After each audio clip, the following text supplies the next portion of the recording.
You thought it was a glitch, a shadow passing through the screen. But it moved again. Paranormal M zooms in on what others ignore. Subscribe, and don't blink your ears. Ghost of the Latchwood house.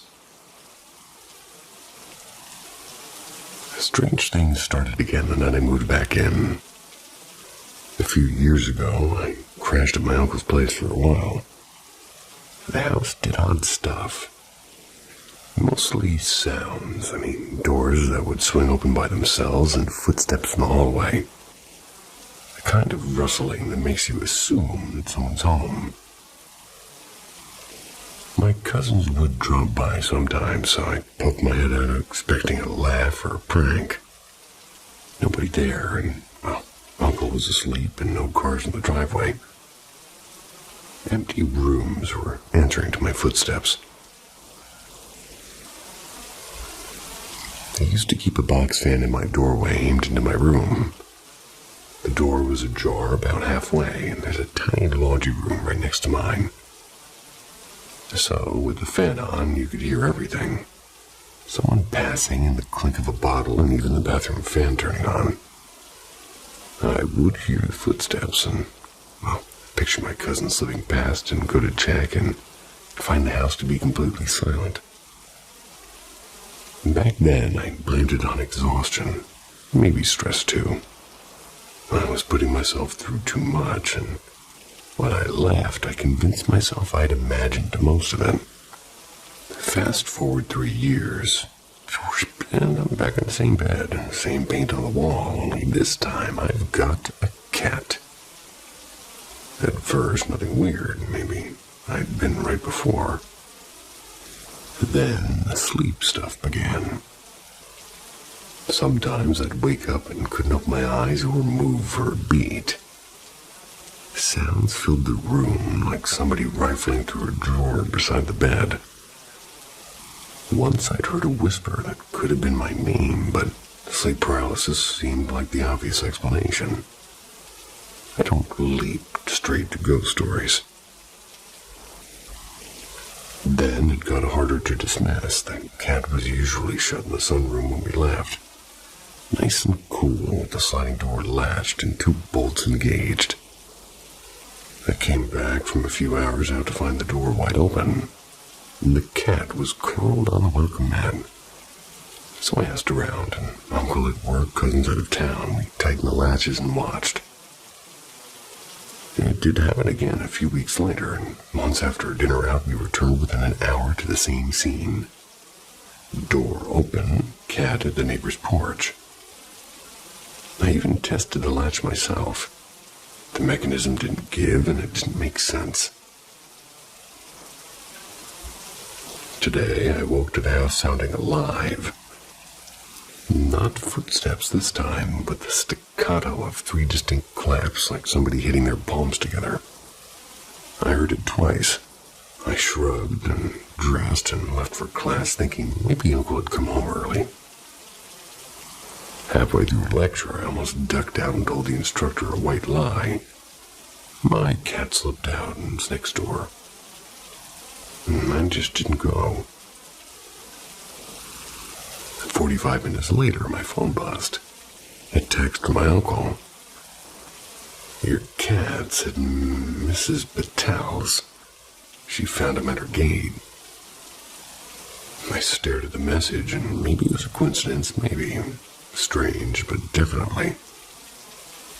I'm not sold on ghosts, and I certainly don't broadcast belief, but between the sleep paralysis, the sounds that answer no one, and an animal that keeps turning up where it shouldn't be, I stopped calling it imagination.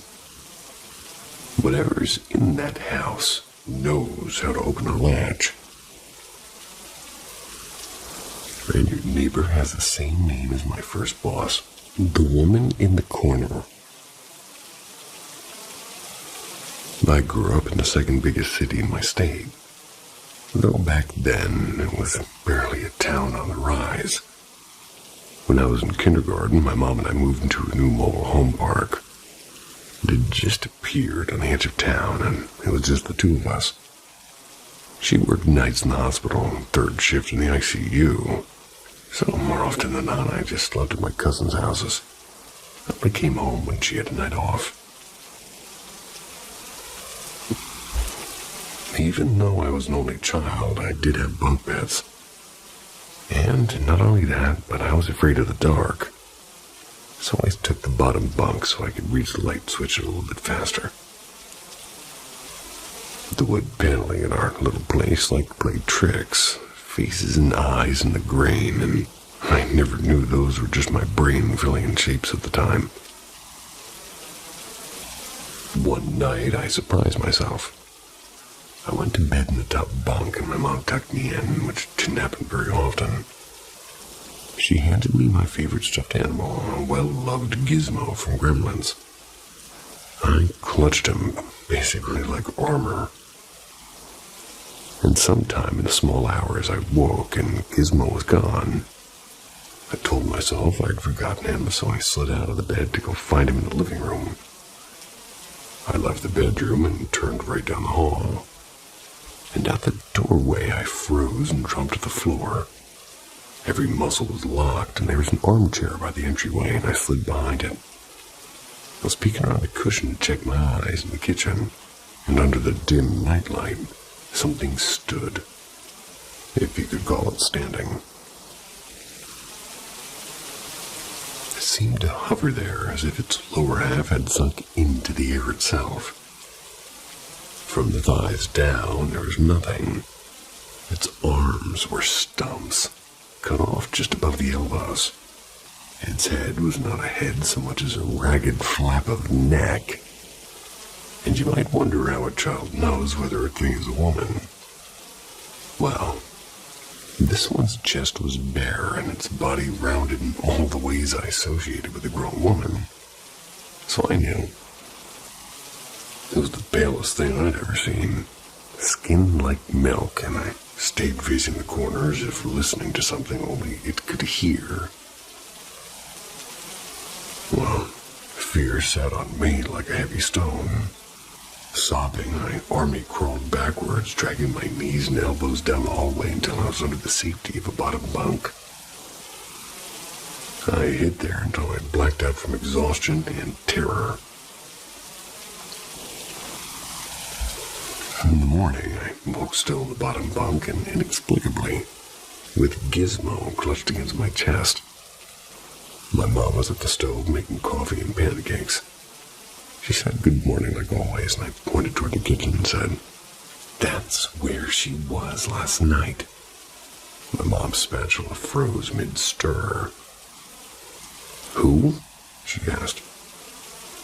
"The ghost," I said, and she dropped everything and started asking me questions.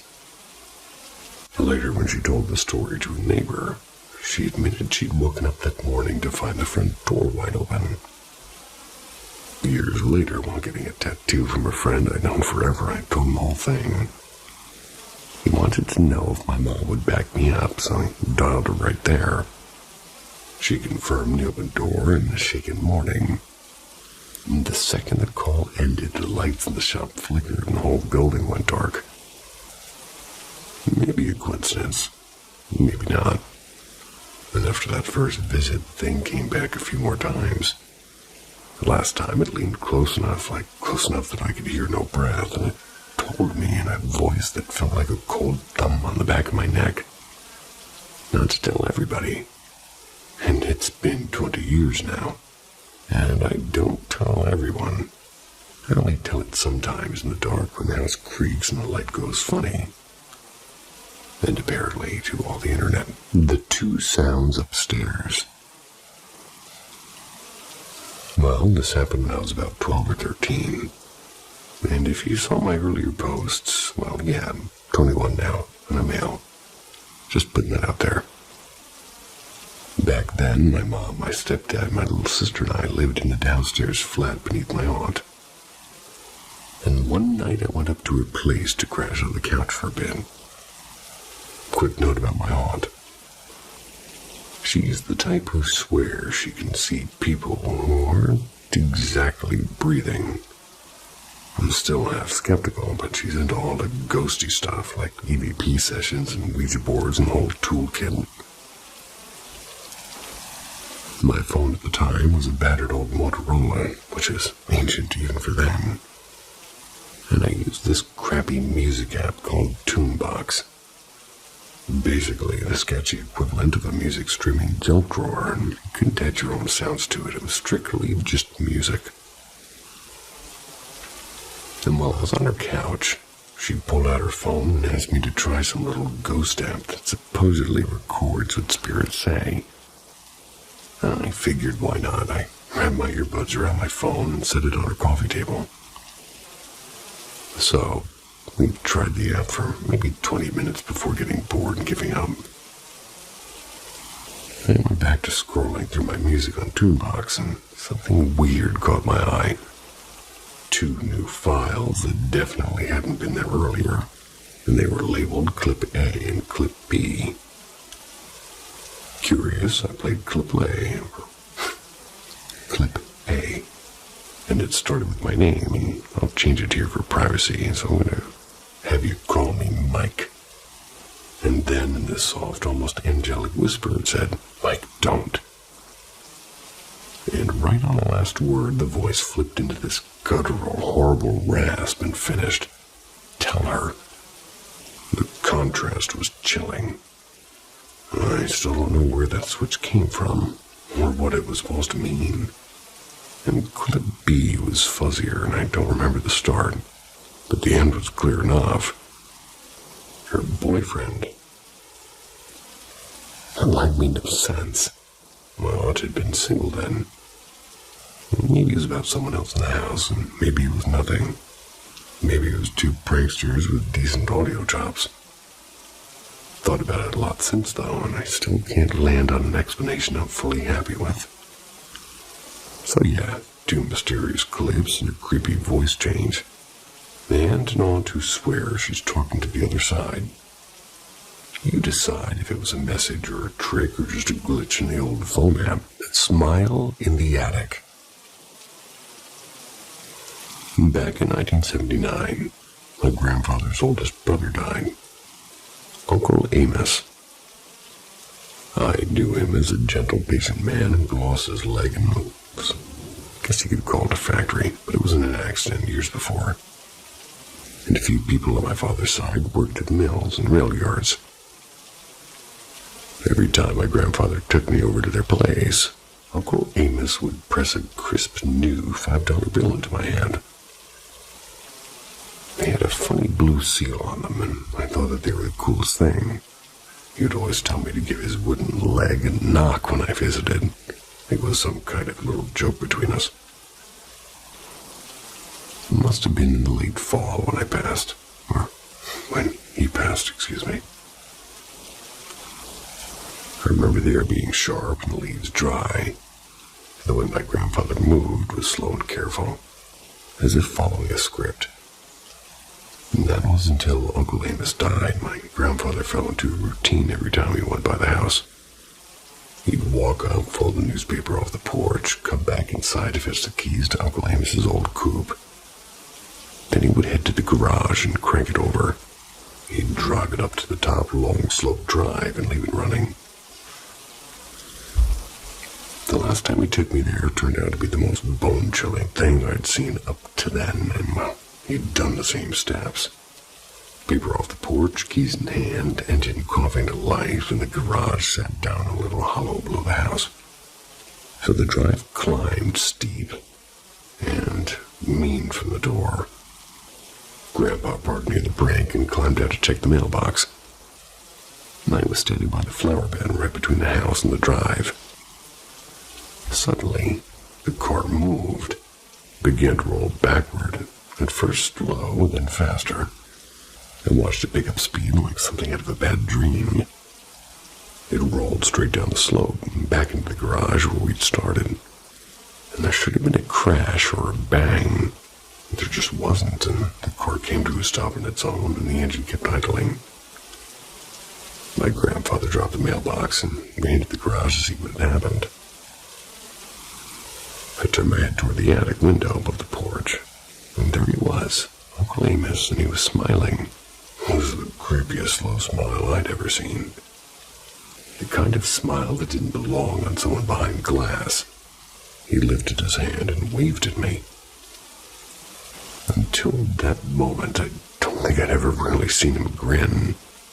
Had I seen that grin while he was alive, I know I would have begged my grandfather not to take me back. And it's been 46 years since that afternoon. But I could still see his hand in the attic window. I can hear the engines idle, and I remember it like it was yesterday. The quiet shift. In the spring of 2020, right as COVID was just starting, I had my baby, and hospitals were strict at the time. Only one person could stay with you the whole time. And of course, my baby's father stayed. But on the third day, he had to leave to finish cleaning our place and pick up things that we'd forgotten. I had gotten a C-section, and I was running a fever. So they kept me for 4 or 5 days. Couldn't hold the baby much because of the pain and the meds, so nurses would come and help me with feedings.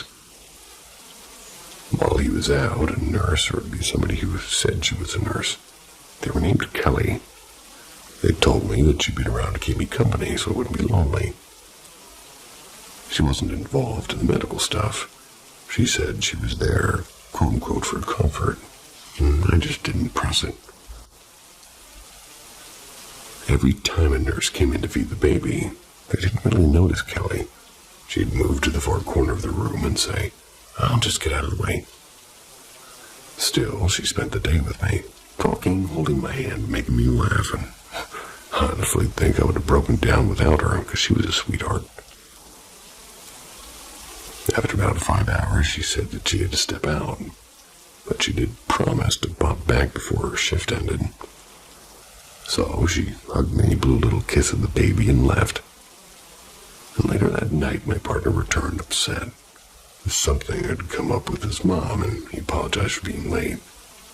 I told him about Kelly and how she'd kept me going. And that's when my nurse changed the sheets and froze. "Who was Kelly?" she asked. I told her, and she shook her head.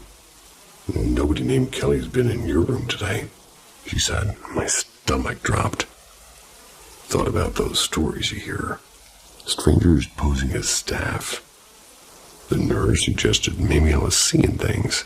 Mentioned it to my doctor. He said maybe it was the meds. A few hours later, another hospital worker I didn't recognize came in, and she smiled and said, "You're the one everyone's been talking about. You saw Kelly, didn't you?" I laughed and I told her about Kelly and how funny and kind she was, and she pulled out her phone and showed me old photos of her and Kelly from maybe the early 2000s.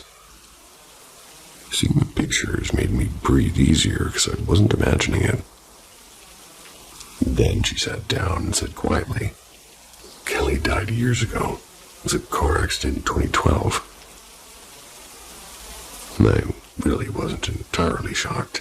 I've had a few paranormal experiences my whole life, but this one seemed to hit differently. I got chills, and the woman hugged me and cried, saying, "Now I know she's okay." And since that night, I've wondered why Kelly came to me. I wish I could see her again, just to say thank you. The upstairs visitors. When I was about 10, give or take a year, we lived in a little house in the outskirts of Illinois. I'm not going to say exactly where. Wink, wink. The place was your typical late 90s build. Beige carpeted garage with a counter that collected everything, and 5 years of routine where nothing dramatic ever happened. Then we put the house on the market and everything seemed to change. A couple of nights after the for sale sign went up, my mom took the cat out to the garage around midnight. As soon as she stepped in, something started scratching, and it was slow and deliberate scratches. And it was on a styrofoam box sitting on the counter. So she circled the box, expecting a raccoon or a mouse. Nothing. The box hadn't been disturbed, apparently. And the scratching sped up and turned frantic, almost inhuman or gecko-like. She shrugged it off and went to bed because after you do, your life suddenly feels like a bad late-night video. And that wasn't the last thing. One night while taking a bubble bath, bathroom doors opened to both the hallway and the master bedroom. She caught a shadow darting across the doorway. No one else was home, and she told herself it was imagination, though her voice didn't sound convinced when she said it. And I was home alone a few times. The house had turned into a mausoleum of silence, except for the sounds that weren't mine.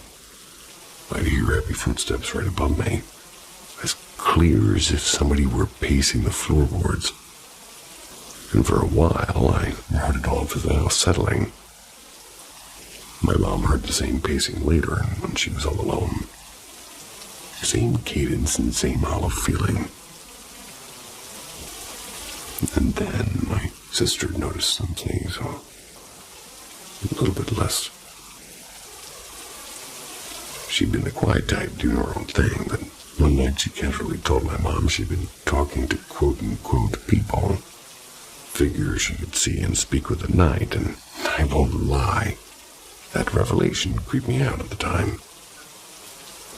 We used to share a room, and apparently I slept through her seances, and I don't know if she's a full-on medium, but she definitely had something.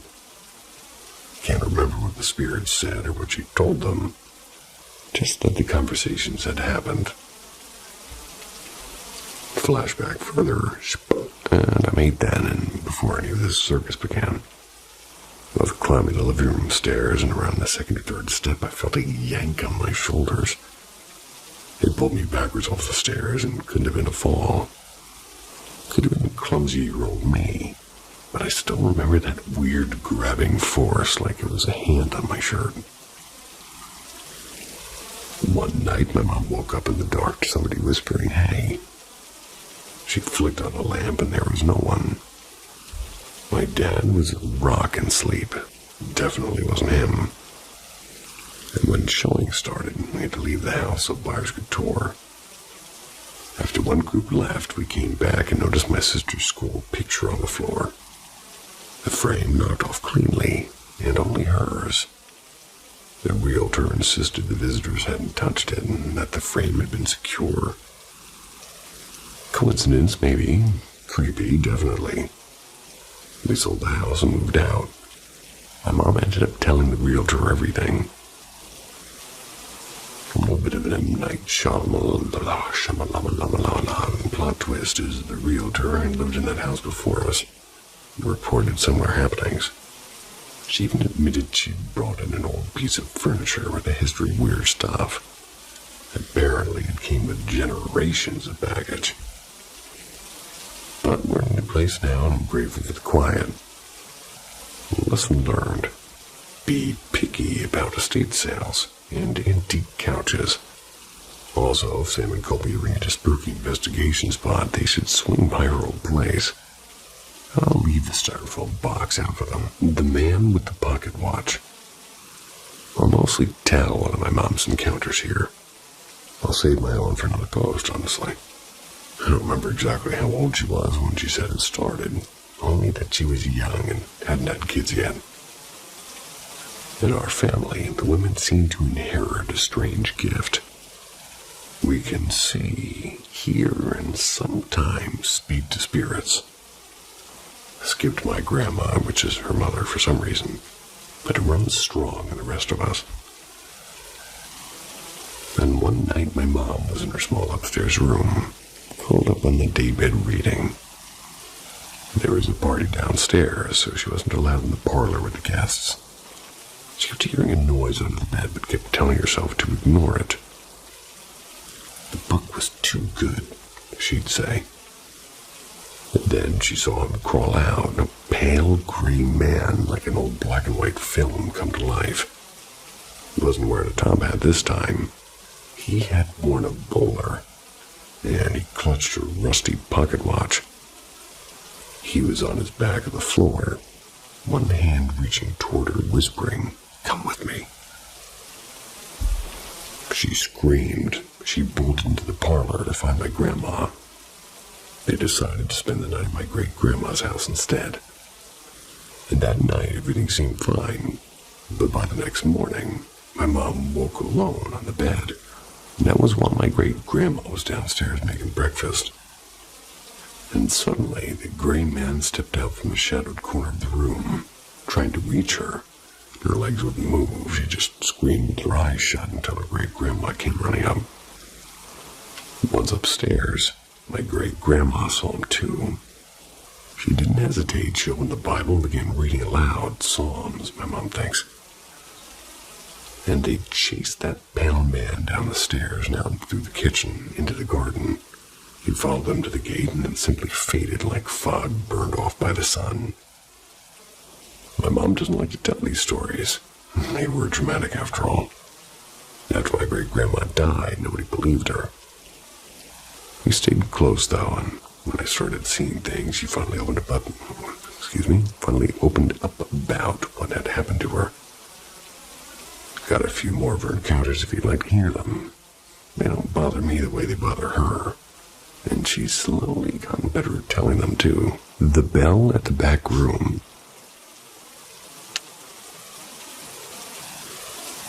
My Nan and Granddad's house was a family house. The place my father and 4 of my aunts were raised. And even after they'd flown the nest, they still seemed to live there most days.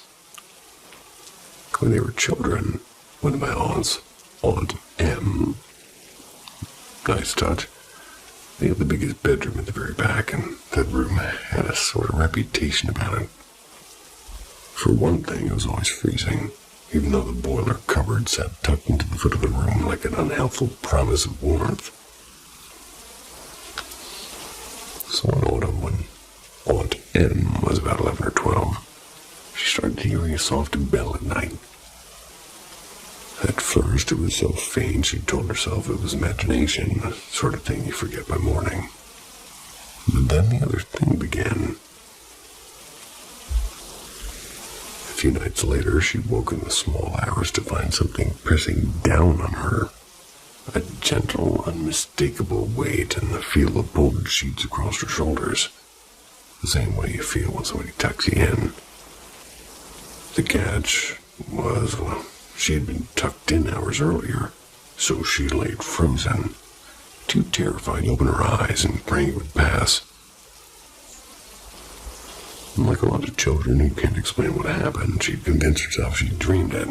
She didn't say anything. The bell kept coming, though, and the pressure seemed to return. And the third night, she opened her eyes in that paralysis and saw nothing but a dark gray shape in the blackness leaning over her. It had no face, just a shadow that pressed like an apology.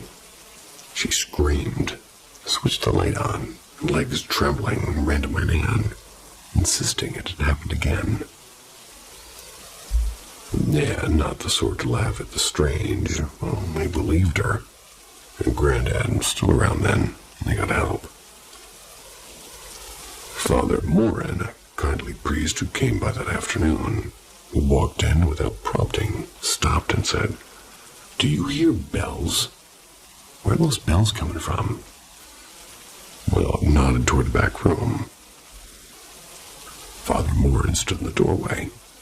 He looked at the far corner by the bed and said quietly, "He's there, an old priest, I think.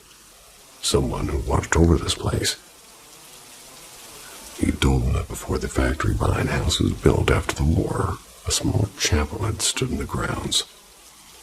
The priest said a blessing and said some prayers, helped walk whatever it was along. And after that, the bell and the nightly tugging stopped, at least for a while. Years later, at least a decade and a half actually, my father and I moved back to help Nan as she grew older. At first, nothing odd, until one night after Nan had been put to bed, I'm sitting with my dad in the front room.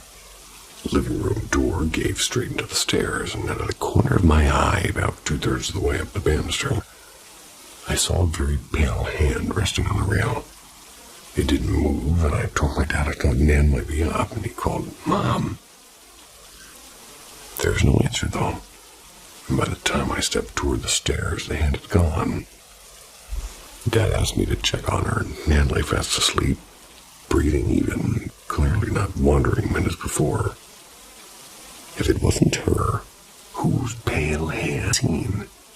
I still can't picture it, and it was startling white against that dark wood. A few years after that, when I was a teen, I moved next door to a near family. I rented the converted loft above my, cousin's house at the time. The loft shared a thin dividing wall with Nan's attic, and there was a tiny gap at the floor level where the two attics met. My bed was pressed against that wall. One night I woke to a cold, firm pressure against my forehead, like a palm laid gently but insistently on me. I was paralyzed for a moment till I mustered the nerve to throw the sheet over my head and inch myself away from the wall. Climbed down the ladder. I sat in the front room until dawn. Next day, like in other rooms, I stuffed the gap tight with cedar boxes and old blankets. I slid heavy books against the wall, moved the bed away. Nights were tense for a while, but nothing else happened before I finally got a proper bedroom. Sometimes I wonder if the priest who came all those years ago ever truly left. Maybe he rests in the rafters, choosing small, shy ways to remind us. A bell at night, a hand on the banister, a cooling touch on a worried forehead. If there's more to these old houses than wallpaper and floorboards, perhaps he's still watching over us, stubborn and a bit quiet, almost like family. The guest who kept dancing. So my parents split when I was little, and I lived with my dad and spent the summer after 6th grade at my mom's place. First night there, she went out with friends and her partner. So at the time, it was just me and the dog, a little toy poodle named Jellyfish. I named him after that one SpongeBob episode where they're turning the music all up and all the jellyfish start flooding into the house and everything gets all crazy and the music is sweet. Around midnight, I was watching TV with Jellyfish on the couch, and that's when she suddenly perked up like she does when somebody's arriving. I watched her get her hind legs and do that little excited dance she always does when guests come in. Part of the reason I named her that. I told her to stop because nobody was coming. It was kind of creeping me out. A few weeks later, after a shower, I was just brushing my hair in front of the 3-panel mirror. And that's when I heard footsteps in the hall. At first, I thought nothing of it, but they did get closer. Close enough that I should have been able to see whoever it was in the mirror. My brain kept telling me there was nothing there to calm me down, though. And then I heard the steps on the bathroom tile, even though the mirror showed the hallway empty. Hair on my neck stood up, and I felt breath on my neck. Then a voice whisper, "Don't be afraid." I dropped the brush, bolted into the hall where I found my mom folding towels.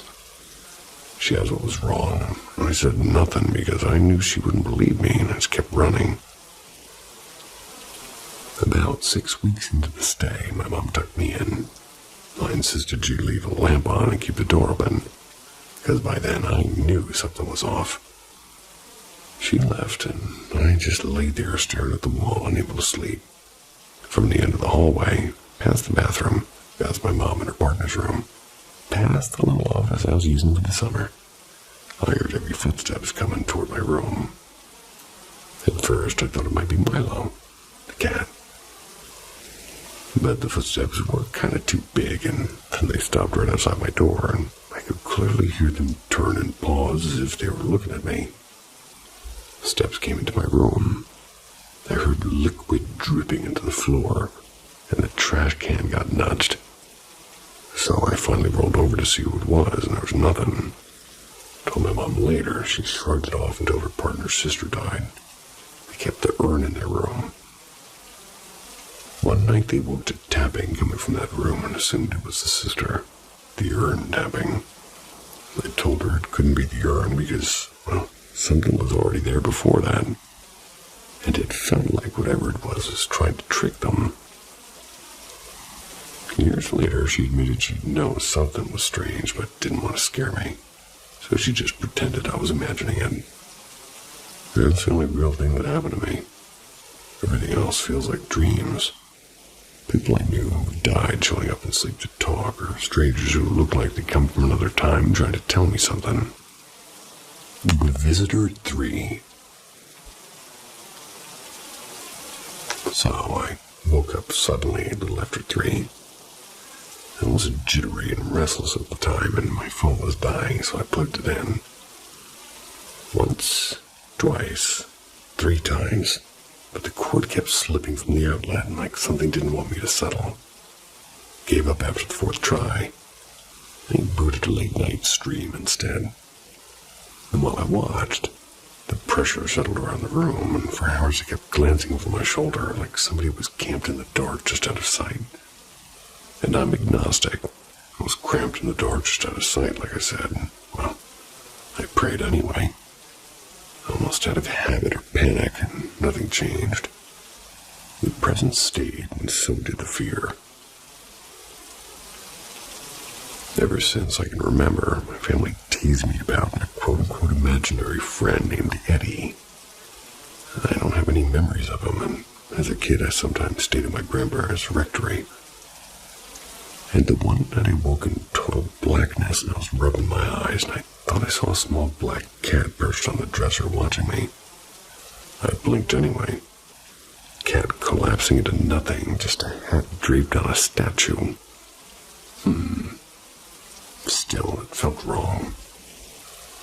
And at this current time, I'm 19. I'm living in an old clapboard house in Jersey with my mom, stepdad, and siblings, and 2 shepherd mixes.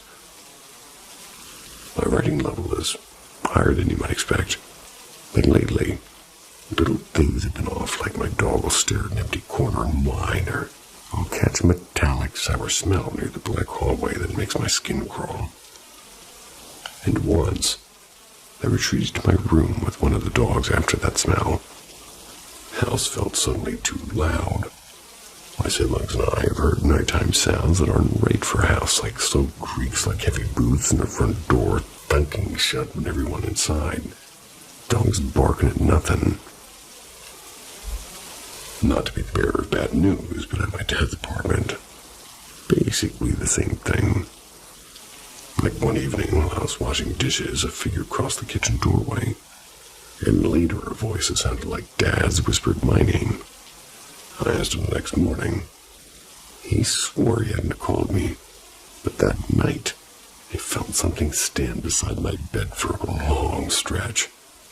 Solid and patient, but when I opened my eyes there was only moonlight. Once pressed to my window, I saw a shadow peering in. I couldn't look away until I finally did, and when I glanced back, it was gone. My stepmom, devout, by the way, from Jamaica. They taught me to read signs people say mean more than coincidences. If you've read this far, though, thanks. It's been 5 hours since it started, and I'm calm now. But I am still curious. The throat that wasn't there. And before you panic, read the title. No, my dad is very much alive. What? He does, however, have the vocal presence of a foghorn. He clears his throat like he's trying to clear a hallway full of ghosts.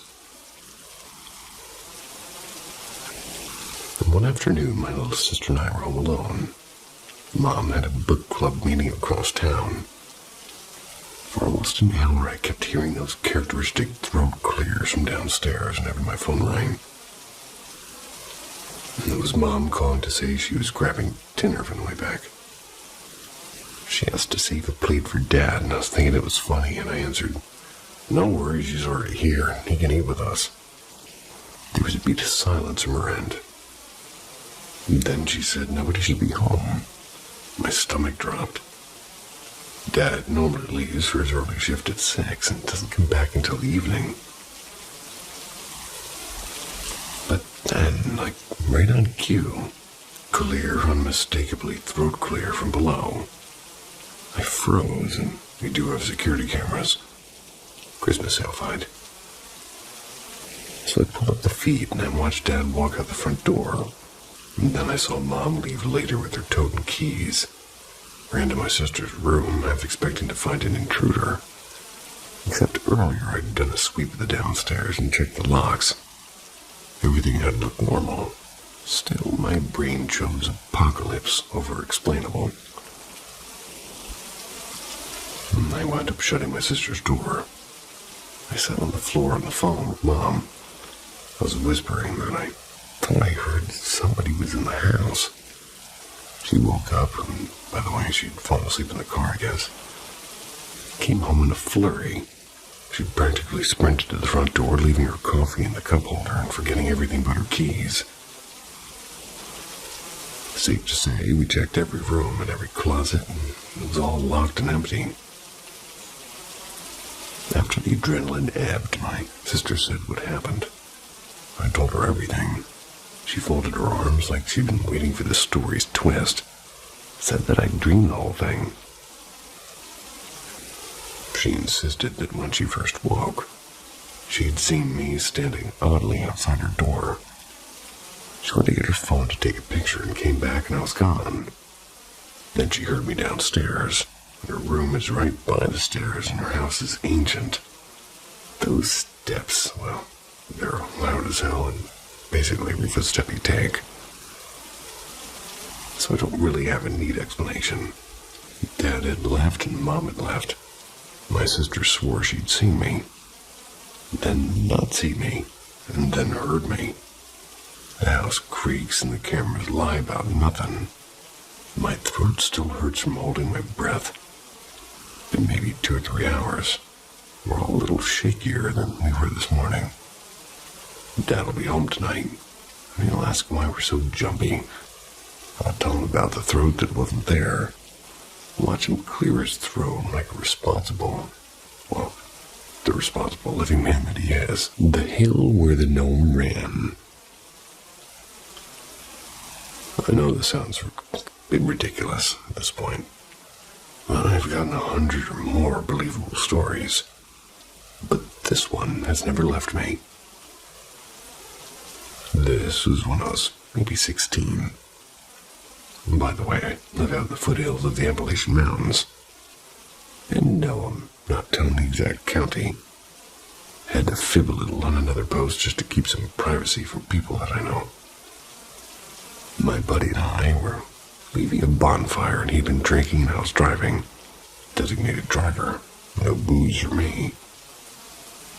Well, we took the usual back roads along empty stretches between old farms and stands of trees where deer and, honestly, people you'd rather not meet at night sometimes show up. Right before our road bends back towards home, there's a steep rise.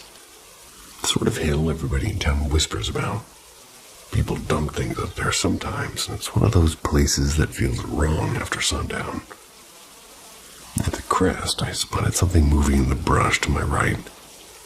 At first, I simply thought it was a stump. I mean, what else would it be? And then I saw the face. It looked like a garden gnome with a long white beard and those tiny patched pants. Crooked little red cap.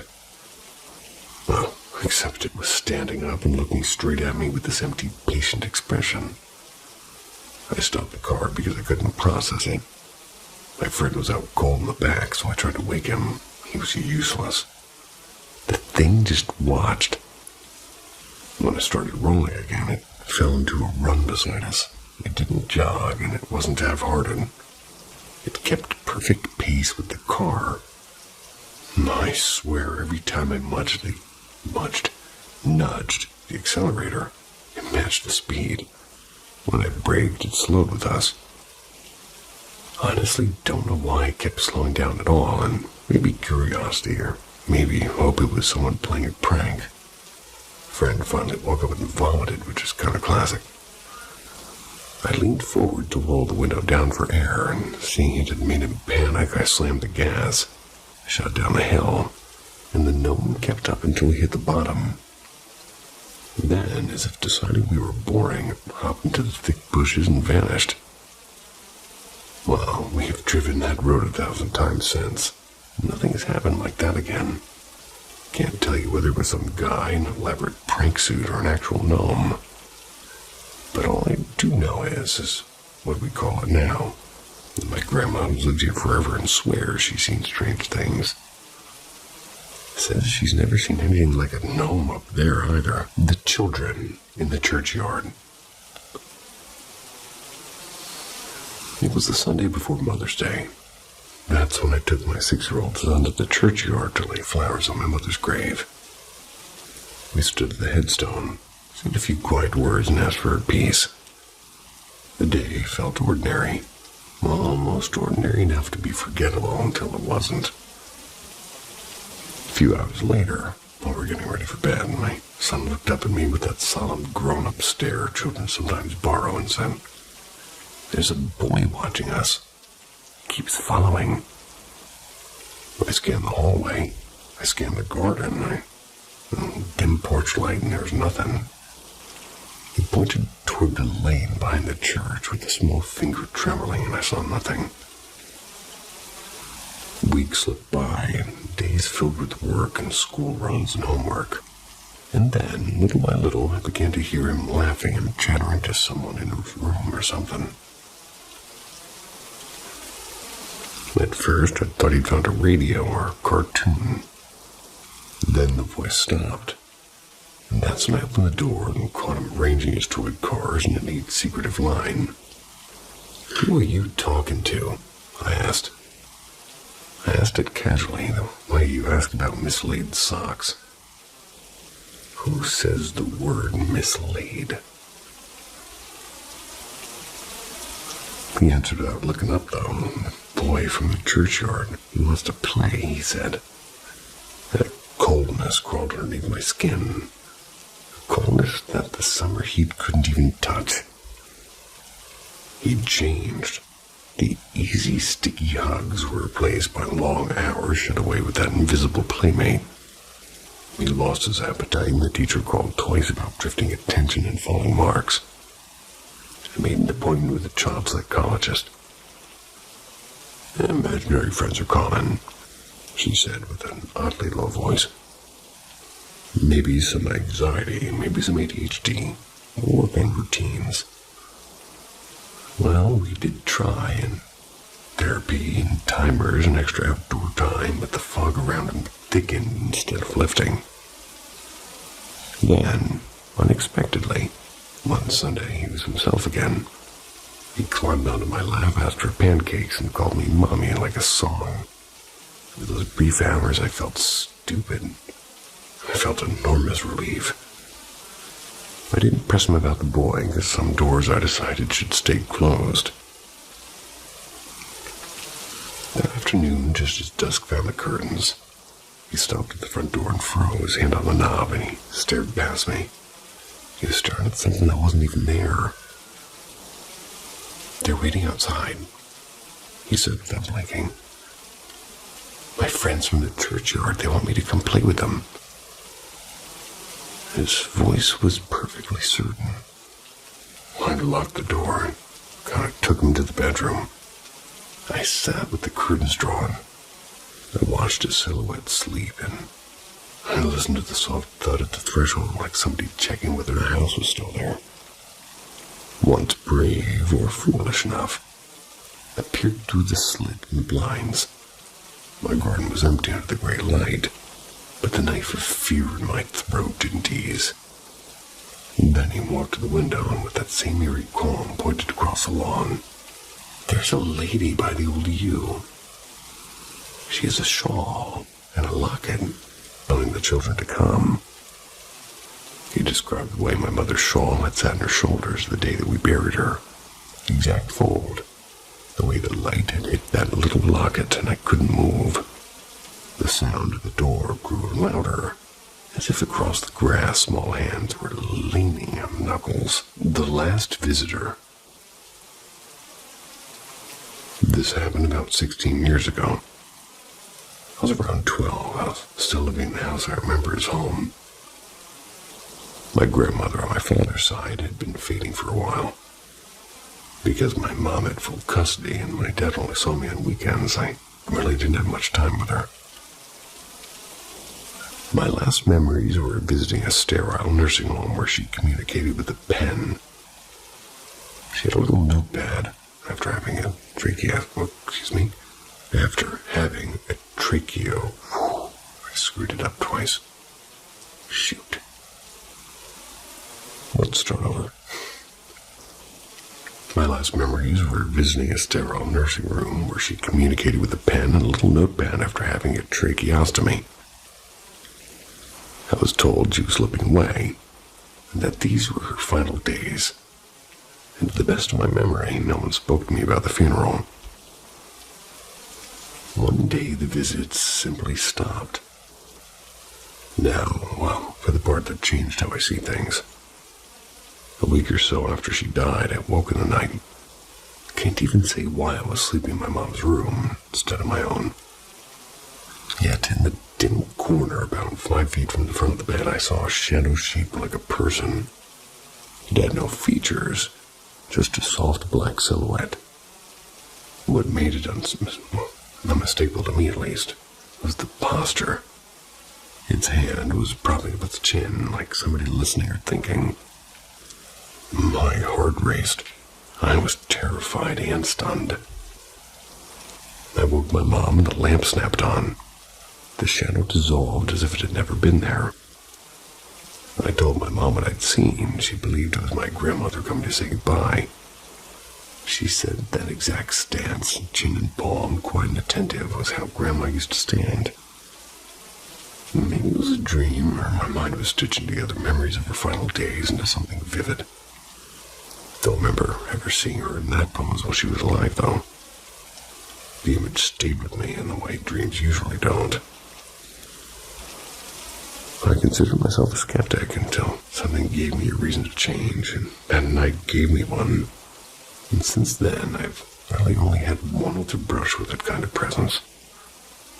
Years later in college, shortly after another grandmother passed, I felt an overwhelming emotional wash as if somebody was near. Coincidence, maybe, but the first night left a mark. I've gone to her graveside and I've talked aloud, asked whether she was the one that I saw. Didn't really get a clear answer. Only the quiet of the cemetery and the small comfort of speaking anyway. Experience didn't scare me into superstition. It opened a door to curiosity. And now I'm less afraid, more interested in what the afterlife might hold. And what small, inexplicable moments like that one might mean. The silent visitor at Willow Lane. This didn't happen to me, but to my parents back when they had just started dating. And to this day, they remain quietly unsettled by it. My mom was living with her parents in a cozy old house on Willow Lane. One chilly autumn evening, she invited my dad over for a civil night out. When he arrived, she greeted him with a quick smile, led him into the sitting room, said that she'd just pop upstairs, finish drying her hair, and said, "I'll be right back," she promised. My dad settled into an armchair, and from where he sat, he had a clear view into the kitchen through an open doorway.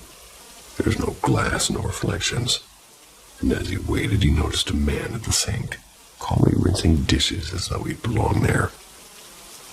The figure was only 10 feet away. The man didn't look his way or say a word, and my dad, a little shy and polite, chose not to interrupt at the time. When my mom came back down, cheerful and ready to leave, my dad casually asked, "Who's the gentleman in the kitchen?" She froze mid-step with her brows knitted. "What man? There's no one here," she said, glancing toward the empty kitchen. And she was right. I mean, no sound of running water, no shadow, no nothing. They searched briefly and he shrugged it off, thinking maybe he'd just simply imagined it. Weeks later, while flipping through old family albums in the same house, my dad suddenly pointed at a sepia photo. "That's him," he said with certainty, tapping a picture of a man in a well-worn cardigan, smiling faintly beside a garden gate. My mom stared. "Are you sure?" she asked. "Completely," my dad replied, after a long pause. She whispered that it was her grandfather who had died quietly in that very house almost 10 years before. Neither of them ever mentioned it lightly again, and even now, whenever the story comes up, there's a hush in the room, as if someone else might still be listening. I wonder who's listening to me right now, even though I can't necessarily say anything to them. Still curious. The back stairs whispers.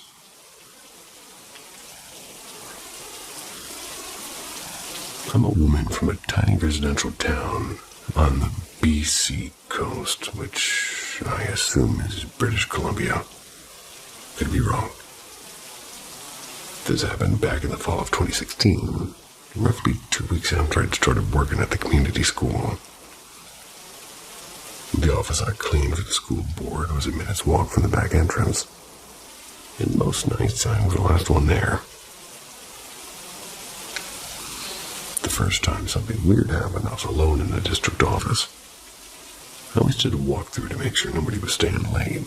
Didn't want to scare anyone. Then I went down the narrow back stairs to a meeting room that they used as storage. Shelves of old files, a couple of folding chairs, and a tiny washroom tucked in the far corner. My routine was always the same.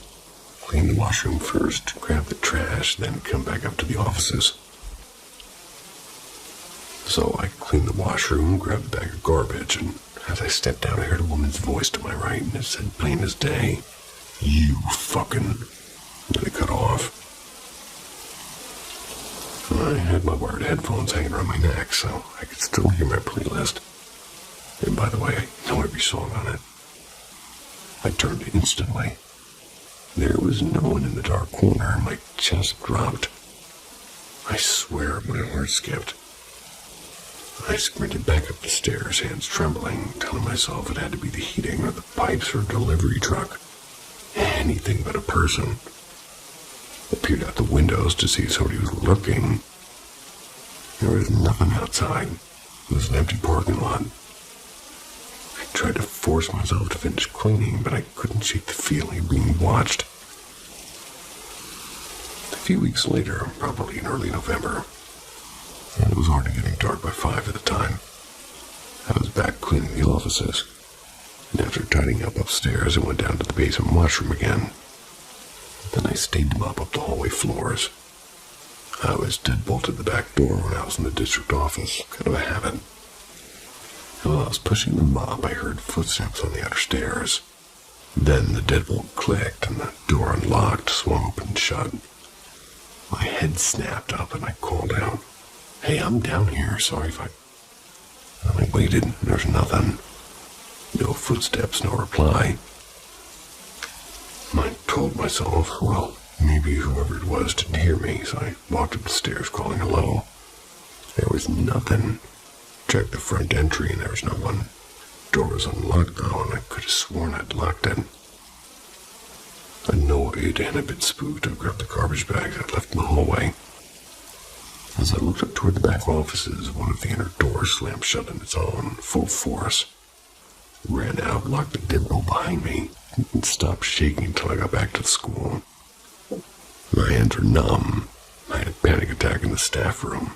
Hardly remember driving home. I still don't know what, if anything, really was there, but after those 2 nights I started taking the long way home. Never stayed late alone in that office again either. The quiet below. I worked the east wing of the community school. Small building, crooked floors, one tired heater that never seemed to warm up. The teacher's office sat between the yard room and a couple of tiny classrooms. Had a storage closet and heavy metal door that led down to the boiler room and more storage. The stairs turned right halfway down, and 3 rusted doors waited at the bottom. Usually, I would kind of take my dinner break at the little table at the office doorway, phone in hand. I'd usually be eating and watching whatever quiet thing was on YouTube at the time. That afternoon, I'm halfway through my sandwich. About That's when a soft, muffled knock floated from the corridor. So I paused the video and I stood and peered out of the doorway. There was no one. After a minute, I sat back down, reached to the unpause button. Slow scratching sounded from the heavy door across the hall, and I stood, phone ready in case I needed to call Mr. Hale, who's our manager. "Hello?" I called across as I went across the boiler room door. The knob was cold under my fingers and the lock held. But something did move on the other side, and it was soft and close. And just as Mr. Hale picked up the phone, the door banged once so loud I jumped. I told him half laughing, half panicked, that he said that he'd be down. And there is another way into that space if somebody really wanted in. A smashed window, a broken hatch. But nothing that night looked forced. I called again as the door shifted, and then carefully I twisted the knob. It opened on a room without light, and I flipped the switch. And under the glare, a shadow leaned from the far corner, a black head and shoulders against the wall. The light should have shown a face, but instead it was a cutout of darkness that slid back like a curtain. I closed the door and I waited with my hands trembling until Mr. Hale came and checked. He found nothing. The lock's intact, no footprints, no signs of anybody having been down there. So a week later, one of my coworkers, Marco, he covered for another janitor. He joined me in the office for dinner. I told him what had happened before, and he rolled his eyes, but he did stay at least. So we were on our phones when a long, deliberate scratch echoed through the hallway. Marco paused his video. On a little radio app I downloaded, some novelty that scans shortwave and spits out static and words. I do admit I was curious, though. A few pings of static. Then the single word snapped into focus. Angry. Stairs. Fire. We stared at each other and then at the boiler room door. It eased open on its own a few inches. I told Mark would have Mr. Hale on speed dial and nudged the door wide. No one was there yet. We stepped to the top of the stairs and we heard running footsteps slam into one of the lower doors and a slow glacial creak as another door began to close. Before I could reach the door, clicked shut and locked set. Then, from somewhere behind us, a double bang like fists beating on wood. Marco swore he'd seen a dark arm reach from the corner, a long shape slipping back into shadows. The lights cut out as I put one foot in front of the other step. Looking back, they were both frozen in the doorway. I didn't argue. I ran up the stairs telling Marco to watch her backs. He followed, pale and wide-eyed, and we slammed the office door and held it. Mr. Hale arrived minutes later, and he was breathless. We checked the locks, the doors, and the corners. Found only a soft scratch on the boiler room door. Tiny marks, as if a fingernail had traced the metal. Didn't find anyone, but we did, and the mark stayed. The shadow that passed. This happened to me in April of 2018. I'm in my 30s. I'm reasonably scientific. I am open-minded about weird stuff, but not the sort of person who buys into ghost hunting shows. I'm not religious, and I live in a small suburb just outside of Atlanta. So I was getting ready to drive to work and have a ranch-style house with an attached garage. I entered the garage from the door off the living room. I hit the button to open the big overhead door. I popped the passenger side door of the car and I started loading my things. My lunch and my water bottle and a jacket. So I was sort of leaning into the cab with my back to the driveway. Out of the corner of my eye, I saw movement through the rear window. I glanced up and caught sight of a dark shape moving across the driveway. Then I went past the garage. It wasn't a person with color or detail, just a black human-shaped shadow. Definitely a man, not a kid or a woman. My first perfectly reasonable thought was my husband snuck out to prank me. He's terrible at hiding and loves kind of springing surprises, you could say. I crept out of the garage. I rounded the side of the house, expecting to jump him. Nothing. I walked the perimeter of the yard. There was nothing. I stood there feeling ridiculous, tried to explain it away.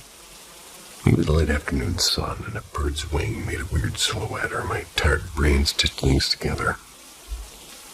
I told my husband that evening, and he swore that he hadn't been outside. He's actually the one in the house who believes in this kind of thing. Says he's seen a shadowy figure in the yard before. And not just once, but more than once, he claims. And our house isn't particularly ancient. It was built in 1992. The people who owned it before us are still around. There's an old battlefield and some historic burial sites a little bit down the road, though. It's not our narrow lot. I haven't seen anything like that shadow since. But I think about that brief, ridiculous, unsettling silhouette more often than I expected. It sits somewhere between explainable fluke and what if, and I still don't know which side I prefer, honestly. The quiet occupants of... Whoa, never even seen that letter before. Soilst. S-O with a dash through it. Almost like an old school zero. L-Y-S-T, Hall. Soul. The quiet occupants of Soilst Hall.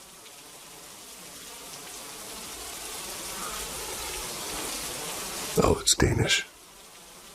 Forgive me for that. I've had a number of odd encounters, but I'll stick to the three that have stayed with me most clearly. The first happened when I was about 14. I was at a friend's place where I'd been mucking about the stables, and as I came out from the barn, I noticed a woman in a green blouse. They were walking from the house toward the small ornamental pond and standing there staring into the water. She was roughly 20 yards away, and from that distance, I assumed she must have been my friend's aunt. They did have a similar build and hairstyle.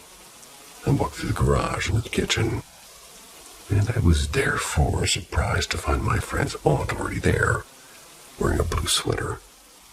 I asked if she had been out by the pond or just had changed her clothes.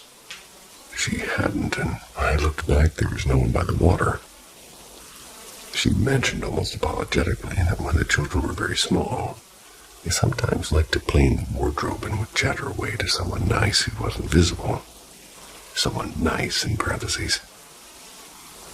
That could easily have been childish make-believe, yet it made me wonder whether what I had seen was connected to older, stranger echoes in the house. The other two incidents took place while I was at Danish folk high school called Soilst Hall, an old manor that had once been a pretty noble party house. It later became a hunting lodge, and then after that an orphanage, and for a time an asylum, and before becoming a school for adults focusing on music and literature. The first of these occurred at a summer.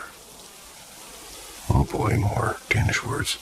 A summer fete in broad daylight. I was standing with half a dozen people, and I was having a cigarette in the courtyard. I was the only one facing the building, and from where I stood, I could clearly see the upper terrace linking the principal suite to the so-called guest room. A space with a reputation for discreet things, let's just say. I watched a large man in a black overcoat, slightly stooped, and he was emerging from the guest room and strolled across the terrace into the principal's chambers. I presumed it was the principal himself, and was therefore puzzled when he came around the corner and began speaking to me a minute later. He greeted my confusion without drama and casually suggested I'd seen one of the earlier masters of the house. He also told me with the same matter-of-factness about having once encountered a lonely fair-haired boy in the cellar. They'd claimed that he had once been locked there as a punishment. Another teacher confided that he had on several occasions while alone in his room. He had seen the door slowly open as if turned by an unseen hand, and the principal suspected these were remnants, traces of the orphanage days, perhaps of children who'd never entirely left the building. A couple of years later, I returned not as a student, but actually as a teaching assistant and all-around helper. I was due to fly back to the States the next day. School was out of term and almost empty, save for the principal on the far wing and myself. It was late October, with a thin crescent moon and a raw wind driving it off the lake. As I went about securing the ground floor, I locked the final door of the dining room. I passed the grand piano. The moment I was level with it, there was a single tremendous crash, as if somebody had felled their hands across every key at once. I stood there and I was bewildered. I tried to repeat my steps to force a sound again.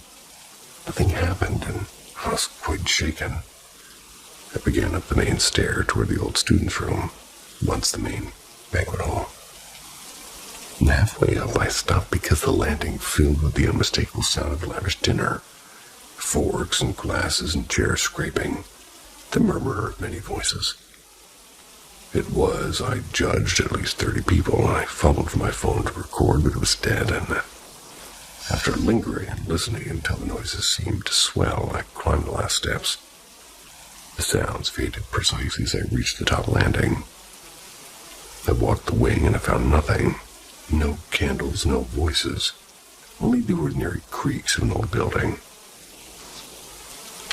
I had chosen rather foolishly in hindsight to sleep in the guest room that night.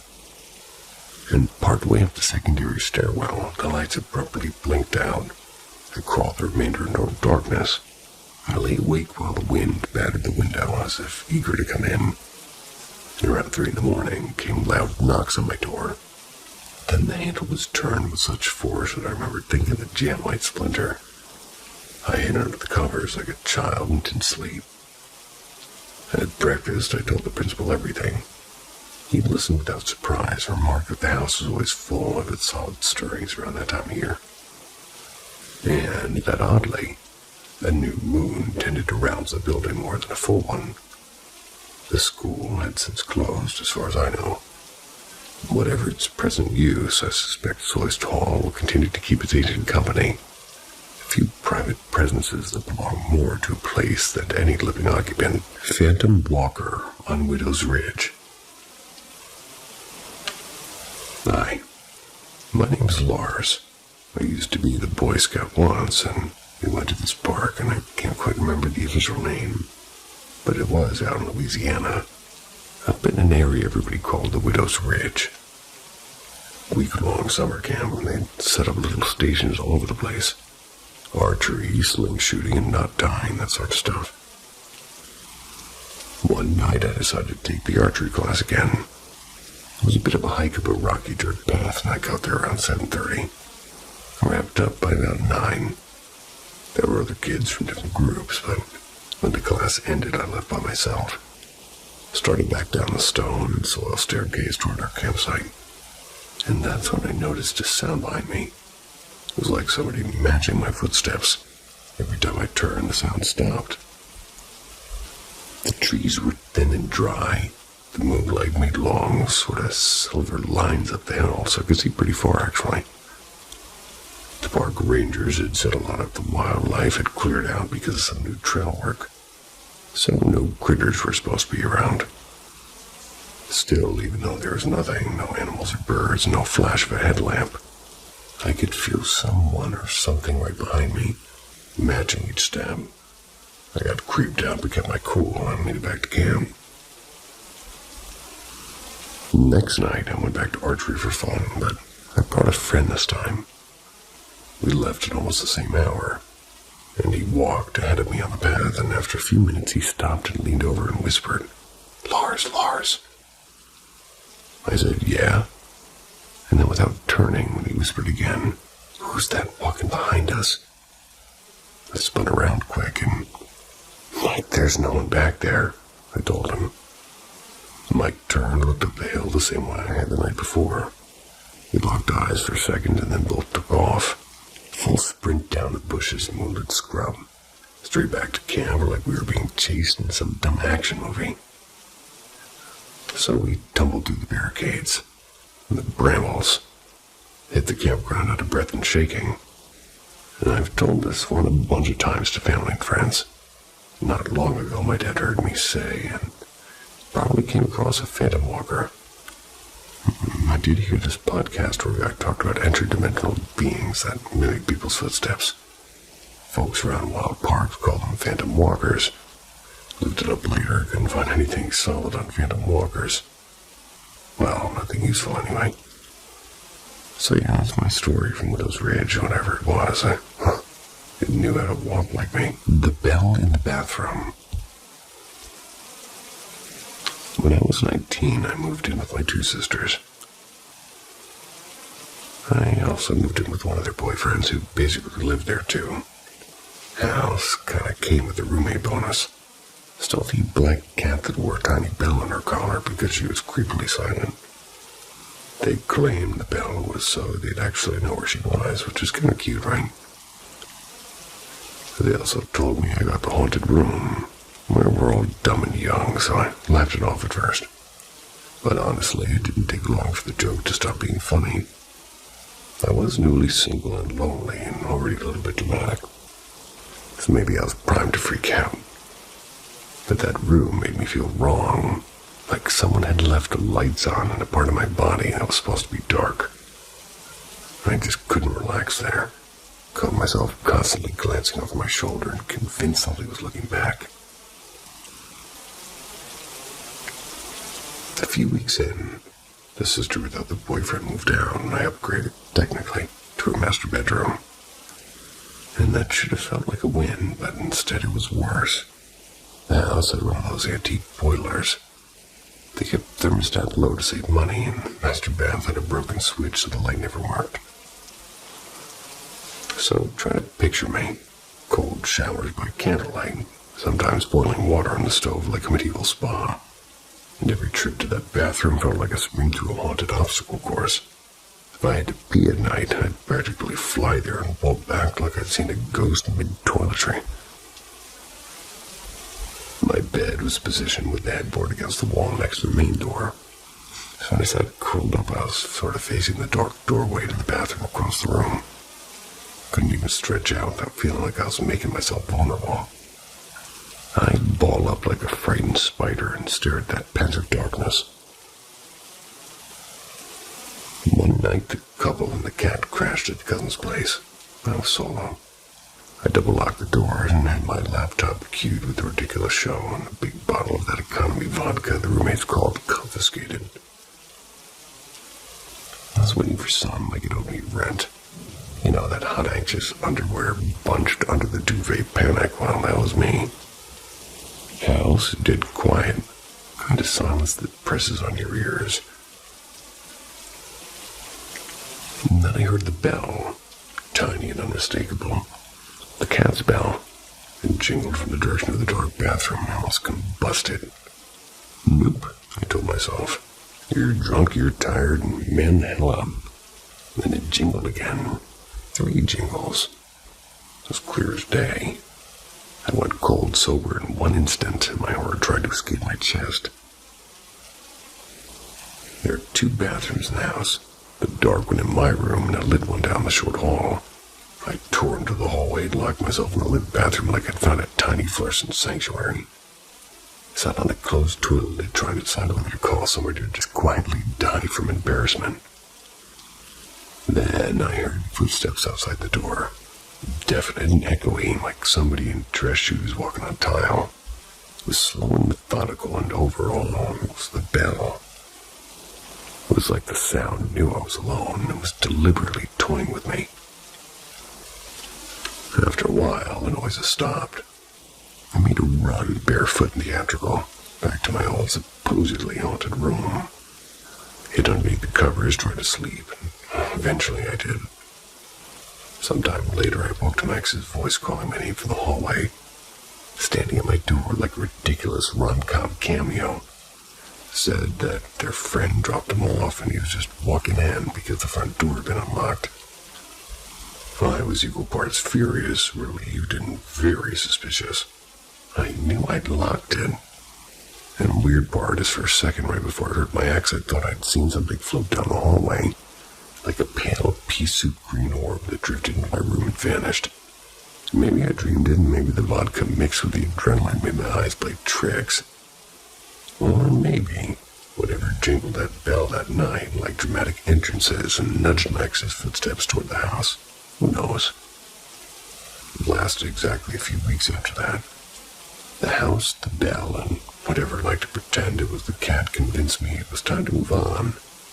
And yes, I never saw that cat ring after again. The voice on the motel line.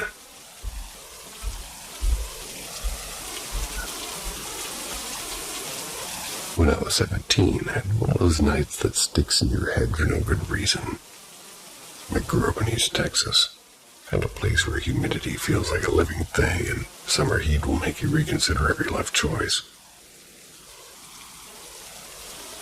Our old window unit finally gave up one late July evening. The compressor coughed and the fan shuddered, and that was that. My parents couldn't find a My parents couldn't find a repairman who would come out at night. They sure couldn't afford an all-night miracle. So we packed a few things and went hunting for a room. We ended up at a battered single-story motor lodge on the edge of town. The kind with the neon sign that probably remembered the 70s fondly. Faded floral carpet and threadbare drapes. TV perched on a dresser like it owned the place. My parents took one bed and my two younger brothers and I clambered into the other, sweaty and half asleep. Before we left the house, I called my girlfriend on the landline. And by the way, this was before pocket phones. Pocket phones. Told her that we were heading out to cool off and didn't even know where exactly. I had no idea which room or even which motel we'd chosen. Everything about that night felt unanimous, basically. And sometime between 11:30 and midnight, the phone in the room rang and sliced through the hushed motel hum. My dad reached for it and I heard him inhale and then something that made him go quiet. He said flatly, "No, he's not here." And his voice sharpened to something like a warning. "He's not here." And then the line went dead.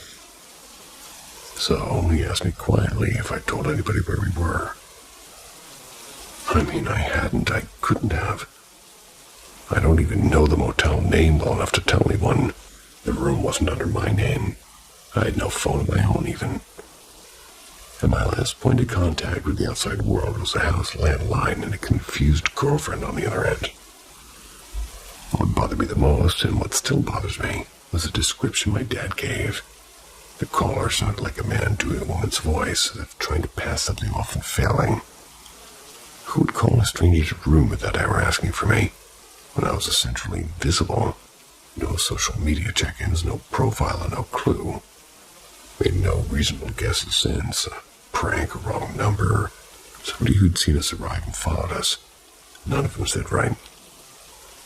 Even now, years later, if I close my eyes and I hear that awkward, half-attempted female voice and the click of a receiver on the other end, it's one of those small mysteries that never needed solving to keep its grips on you. You said it was the time before pocket phones, and yet there's social media. I'm a very confused narrator. The girl upstairs.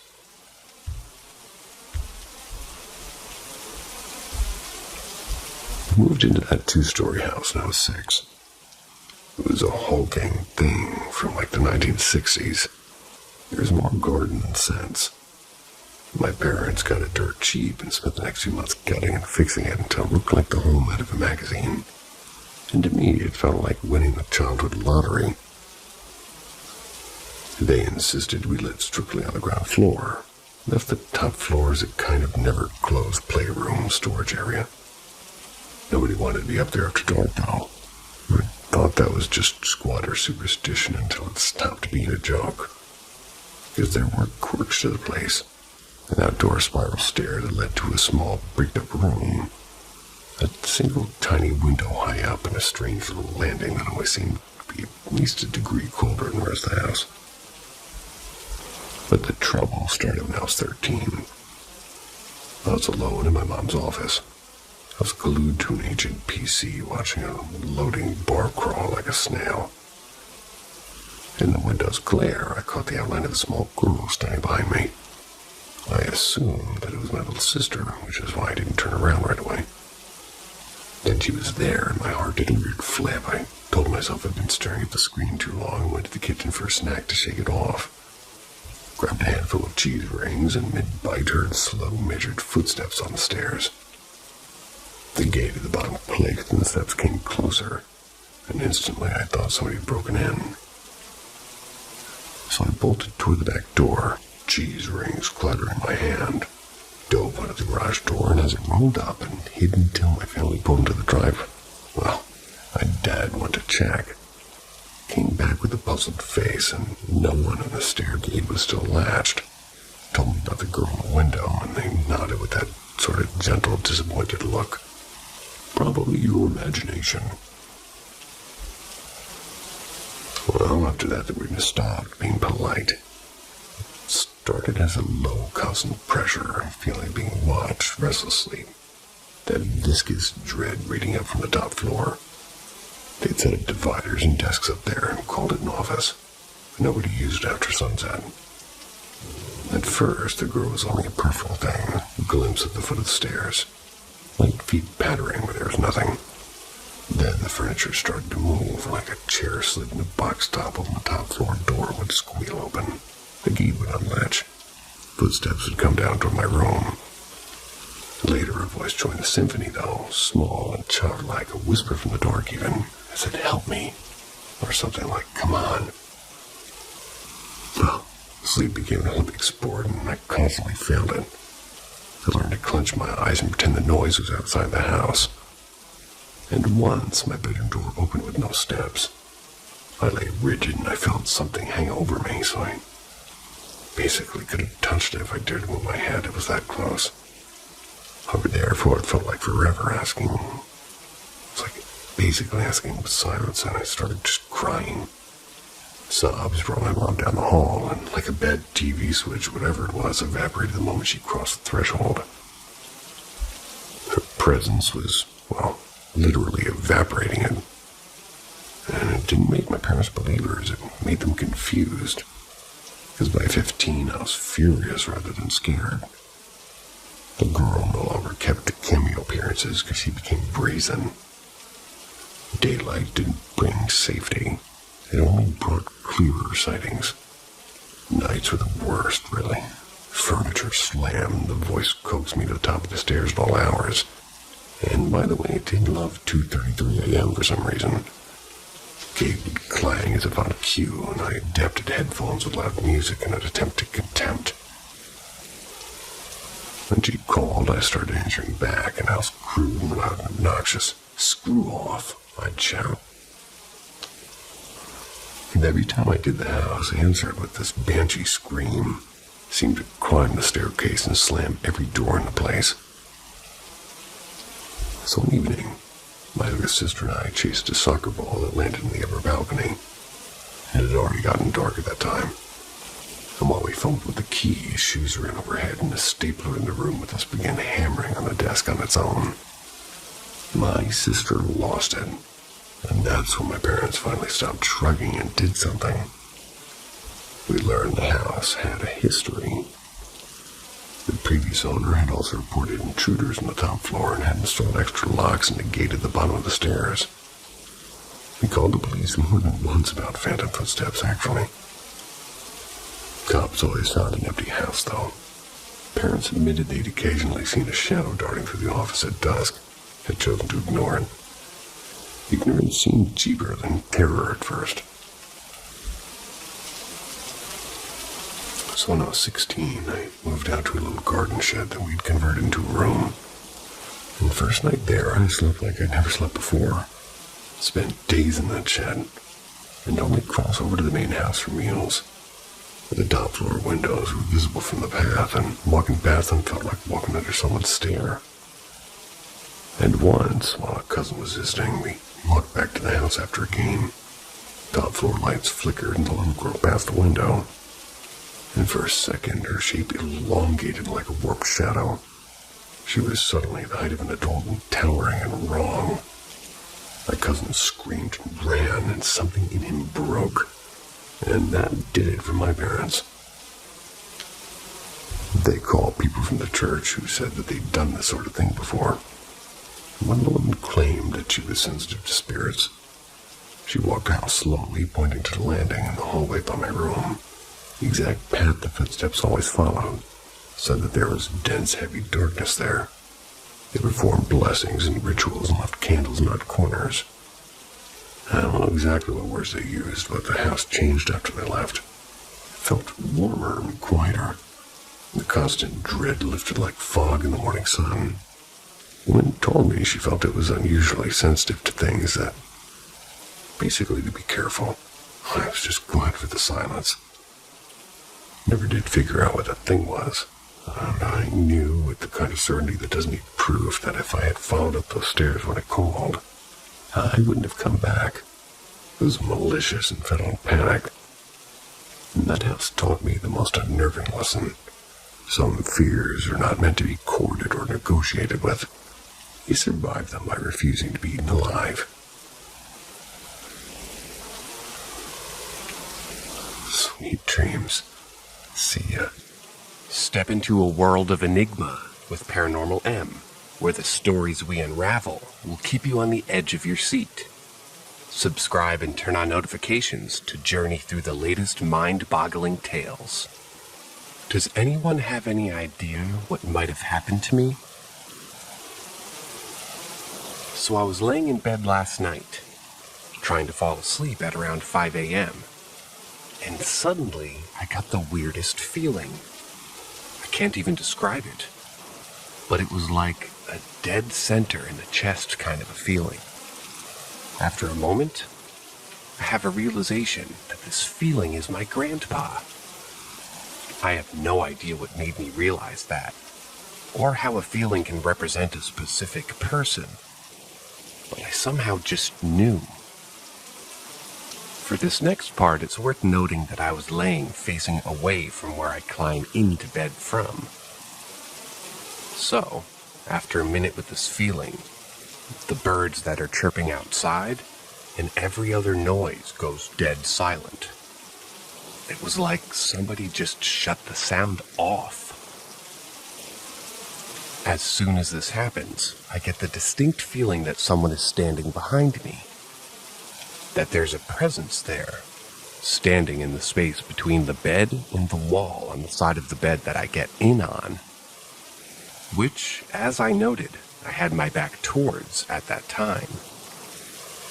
It's also worth noting that none of this felt scary at all. It just felt strange. I can't even describe how it made me feel. At this point, I was absolutely convinced that my grandpa had passed away over the night, and was simply visiting me before moving on. After a few minutes, probably, the birds start chirping again, and the building starts making noise again. The AC turns on, etc. I turn over, and the feeling that's there, that presence, goes away. So, I grab my phone and shoot my parents a text, describing what just happened, and asking them to check on my grandpa. Now, this is what confuses me the most. He was totally fine, so I don't know if I'm just crazy or what, but I was convinced that it was him.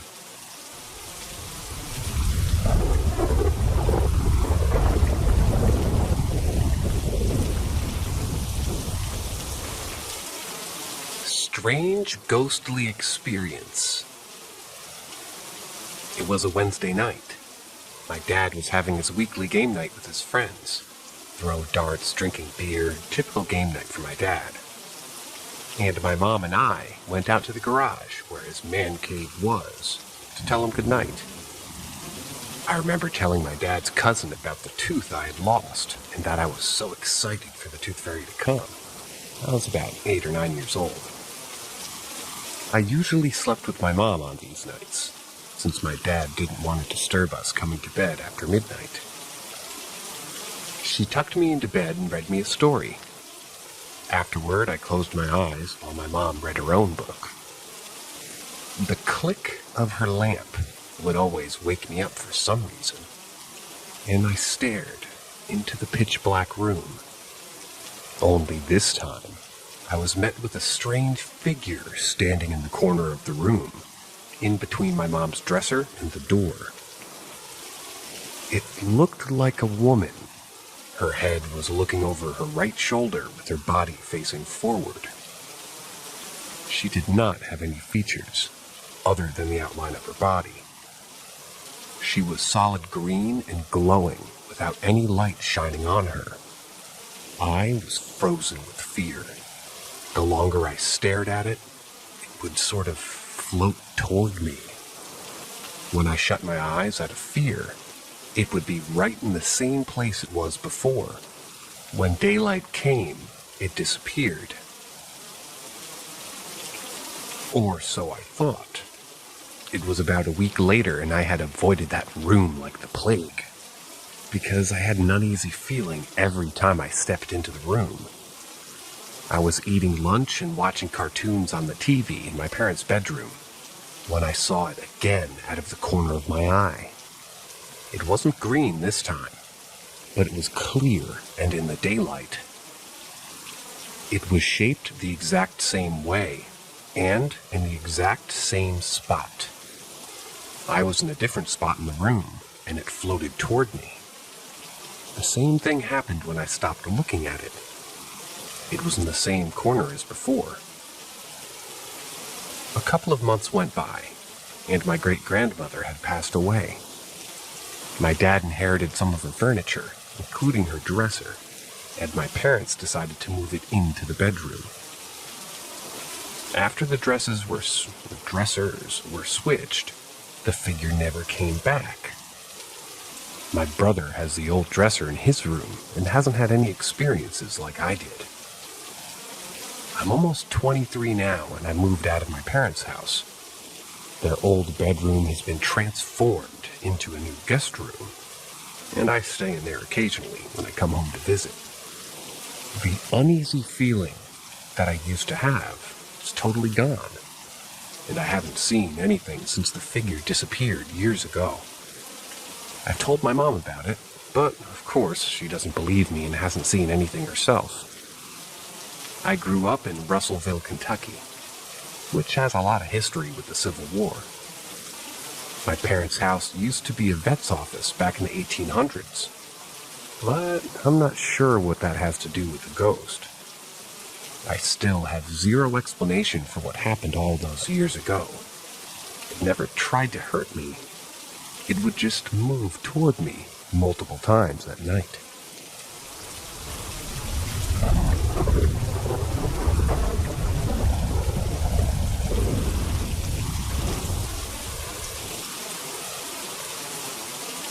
CHI, strange creature encounter when I was a kid. We moved into this modular home. I think a trailer, but on an actual brick foundation, in a rural area in Virginia in the summer of 2004. It was me, my mom, my dad, my older sister, her husband, and their child, which is my niece. I stayed home a lot after school and on weekends, due to everybody having to work and my niece going to the babysitter's house. It was never that big of a deal because my grandma lived right across the driveway. We lived down a long gravel driveway that was cut off from the main road. I can't remember exactly when this occurred, but it was after my dad died in April of 2005. I was home alone after school one day, watching The Weekenders on Toon Disney with my little Pekingese poodle mix, his name was Clyde, in my lap while eating some pizza rolls. All of a sudden, our huge, and when I say huge, this dog had no business being as big as he was, considering what breed that he was mixed with. A golden lab boxer mix, Rudy, that we kept chained in the backyard, started to bark. Not as usual, hey, I'm out of water, or squirrel bark, but it was a violent, scary bark. I looked out the sliding glass door that goes to the backyard, and I see him at the end of his chain, trying to break loose and get at something in the woods. I can't really see what he's trying to get at, until all of a sudden some creature walks out of the woods and stops right at the tree line. It was about 4 feet tall, walked on all fours. Its body was similar to a bear. It had brown fur. But its face, that was its most distinct feature. It was solid white and completely flat. It had 2 black slits where its eyes would be.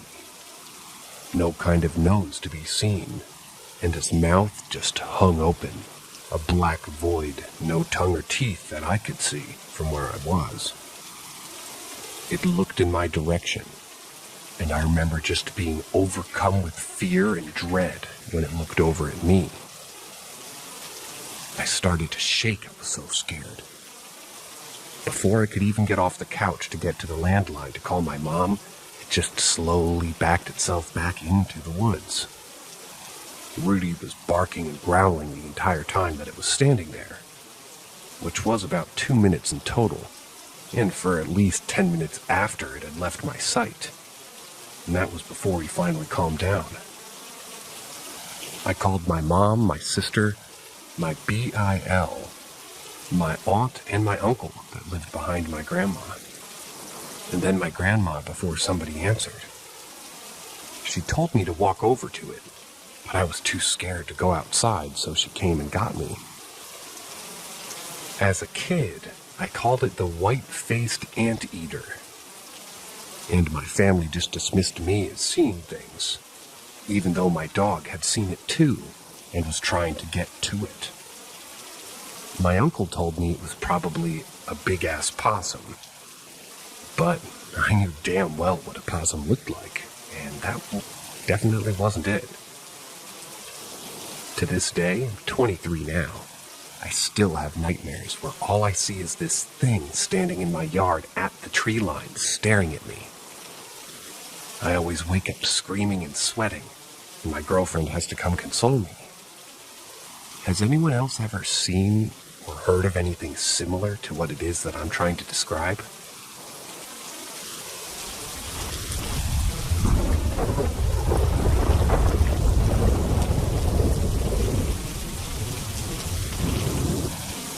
A mashup of short paranormal experiences. So me and my friend were talking on the microphone, and we shared some of our paranormal experiences with each other. I thought it would be nice if I shared some of these stories in the subreddit. So, without further explanation, let me share these stories with you. So for this first story, I was in my bedroom doing my own thing, and I decided to look out of my window to see if any of my friends were at the nearby park. Turns out that they weren't, but when I was looking outside, in the corner of my eye, I saw a shadowy figure. Well, that's all that happened. All these stories are pretty short anyway. Now let's move on to the next one. So this story is about my mom, and she has mental issues, so I won't go into that. And it could have been the actual cause of this, but we don't really know. So anyway, she was casually laying on her sofa watching Netflix, as she does, and she took a glance toward the living room. She told me that she could see a young boy in the window of the door, and this young boy kept appearing in the window of the living room door. So whenever I used to come downstairs, she would get freaked out because she thought the young boy was in fact there. So this is the final story of this thread, and this one's a little bit of a longer one. So my friend was sleeping, as we all do, and then he got sleep paralysis. This is the first and only time thus far that he's gotten sleep paralysis. And I can't remember what he said it looked like, but it was the usual shadowy figure. And I believe it was wearing a black cloak, and his cat sat there meowing at him. And then he woke up. And then our other friend recalled seeing the same figure in places that I can't quite remember. But he thinks he's actually being possessed by something. And whenever somebody talks about his demon, he starts tearing up.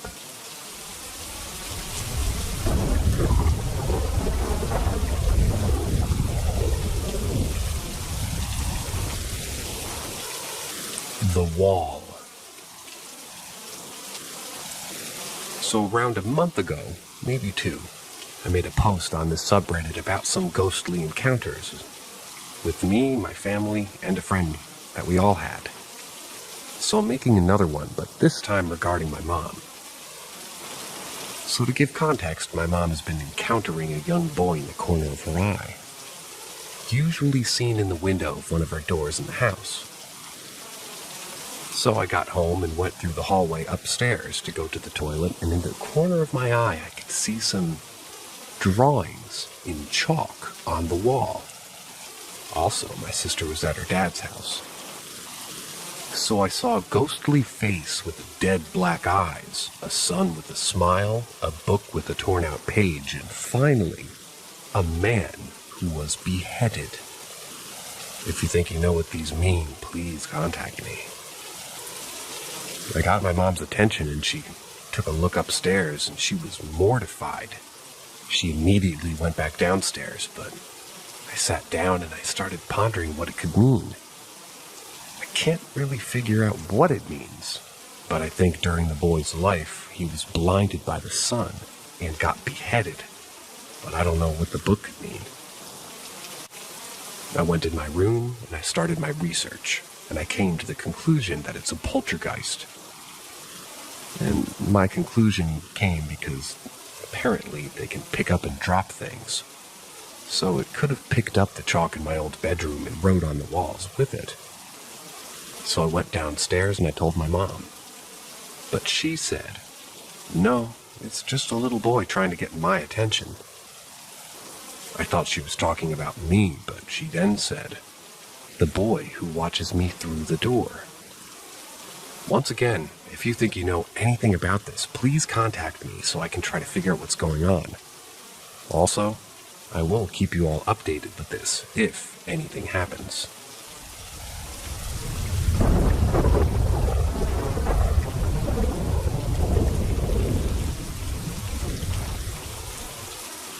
The ghost in my house who protected me from an uninvited spirit. Ouija board used. My childhood home had an odd history. There was a very old camera system on the house from the 80s. We were told that a man had lived there once who was running from the FBI or something. The conclusion was unknown, but the house went to his family, who later sold it. As soon as we moved in, we noticed the basement was super strange. It was completely unfinished with skeleton keys jammed into the borders between the wall and the floor. We'd hear strange sounds occasionally at first. I started having dreams of gatherings of men in the basement, having business meetings or something, drinking, smoking cigars. I would often experience this sensation in my sleep, like someone was ripping my door open and rushing in, but I'd wake up immediately to nothing. We moved in when I was 5. Flash forward to about 17 years old. My grandmother passed away. I was very close with her and hurt by this, because I didn't really get to say goodbye, and I had a lot to tell her. I ignorantly decided to make a Ouija board, which turned out to be a really stupid idea. Of course, it still affects me to 25, so don't do it. Anyway, I had lit some candles and I tried to communicate with my grandmother, but had no luck. A few nights later, I'm sleeping soundly in my bed, facing the wall. I suddenly get woken up by being shaken. I wake up immediately scared because I hear somebody in my room, walking back and forth. I refused to turn around because of how freaked out I was, but I could see this person in my mind almost. I could hear the walking back and forth and the mumble. and the worry in this woman's voice. And I could see her in my mind walking back and forth, and she just absolutely looked crazed and distraught. She shook me again. I could tell that she wanted something from me, but I couldn't understand her, and this was beyond me. All of a sudden, all the ways from downstairs, I hear an absolutely roaring statement to the effect of, "Go away!" that echoed through the entire house. As I'm laying there still frozen and facing the wall, I noticed that the woman in my room was gone. I said, "Thank you, sir," and went back to bed. I felt protected by the spirit of this man on a few occasions, and he even showed me an experience that made me face the reality of suicide once. Totally freaked me out, but he taught me a lesson during a period where I was depressed. But that's a whole separate experience. That's for a later time. I tried cleansing the house to release him, but unless he didn't want to leave, I hope his soul's at peace.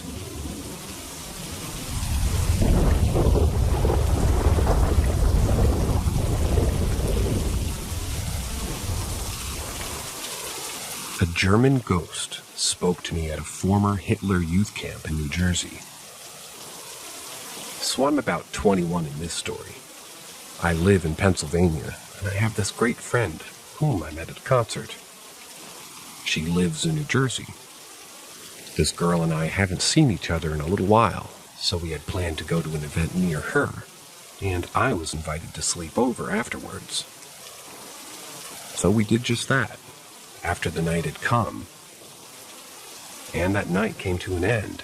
She had showed me to her brother's room, whose bed I would be sleeping in, and we go to bed. In the middle of the night, I get awoken by a woman speaking to me in German right next to the bedside. She's rambling and frustrated. I'm good at recognizing languages, and I'm fluent in Russian, so I knew that it was German straight away. Not only that, but I had heard my name a few times in the beginning of her speaking. I was super confused and obviously rather creeped out. I just said something to the effect of, "I don't know who you are, and you're bothering me. I'm trying to sleep. Go away." It stopped. I woke up the next morning and immediately asked my friend about it as soon as she was awake too. She looked at me a bit shocked and said that her mom claims to hear German in the house, and that her house had apparently been part of a nearby Hitler youth camp.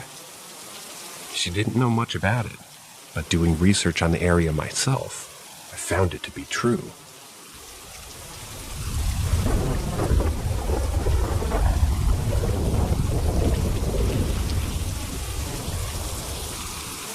Sleep paralysis. Something going on.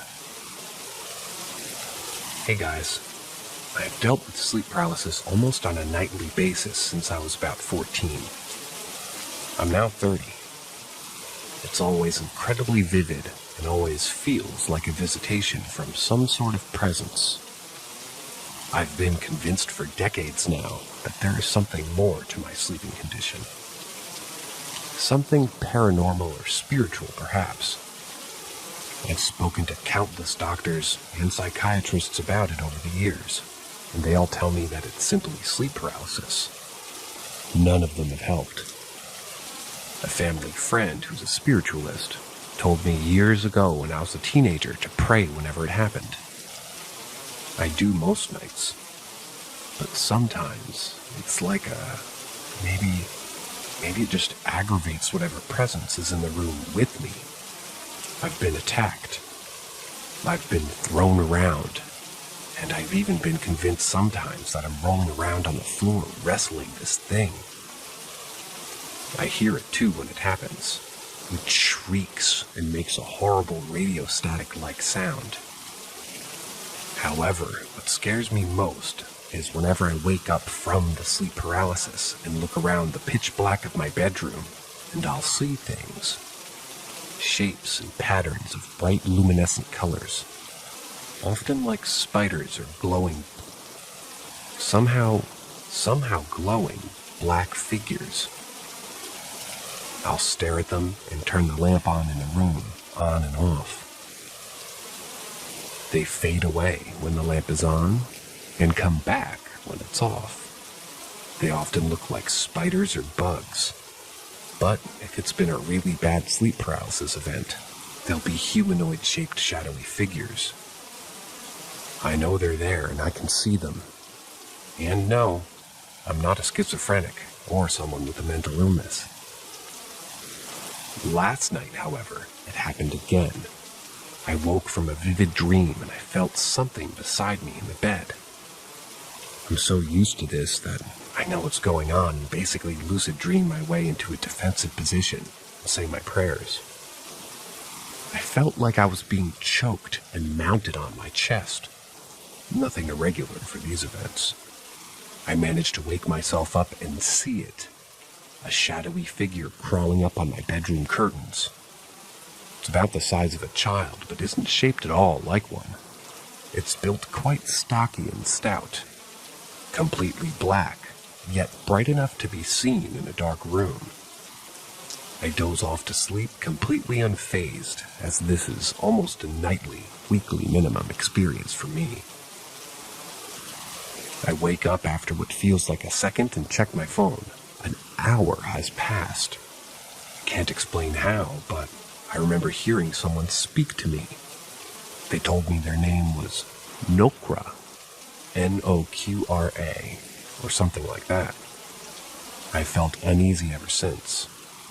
Probably sounds like rambling or someone who's insane, but I almost feel like tonight was some sort of breakthrough for my sleep paralysis, and that I've potentially met the thing, or one of the things, that's been bothering me for literal years and years.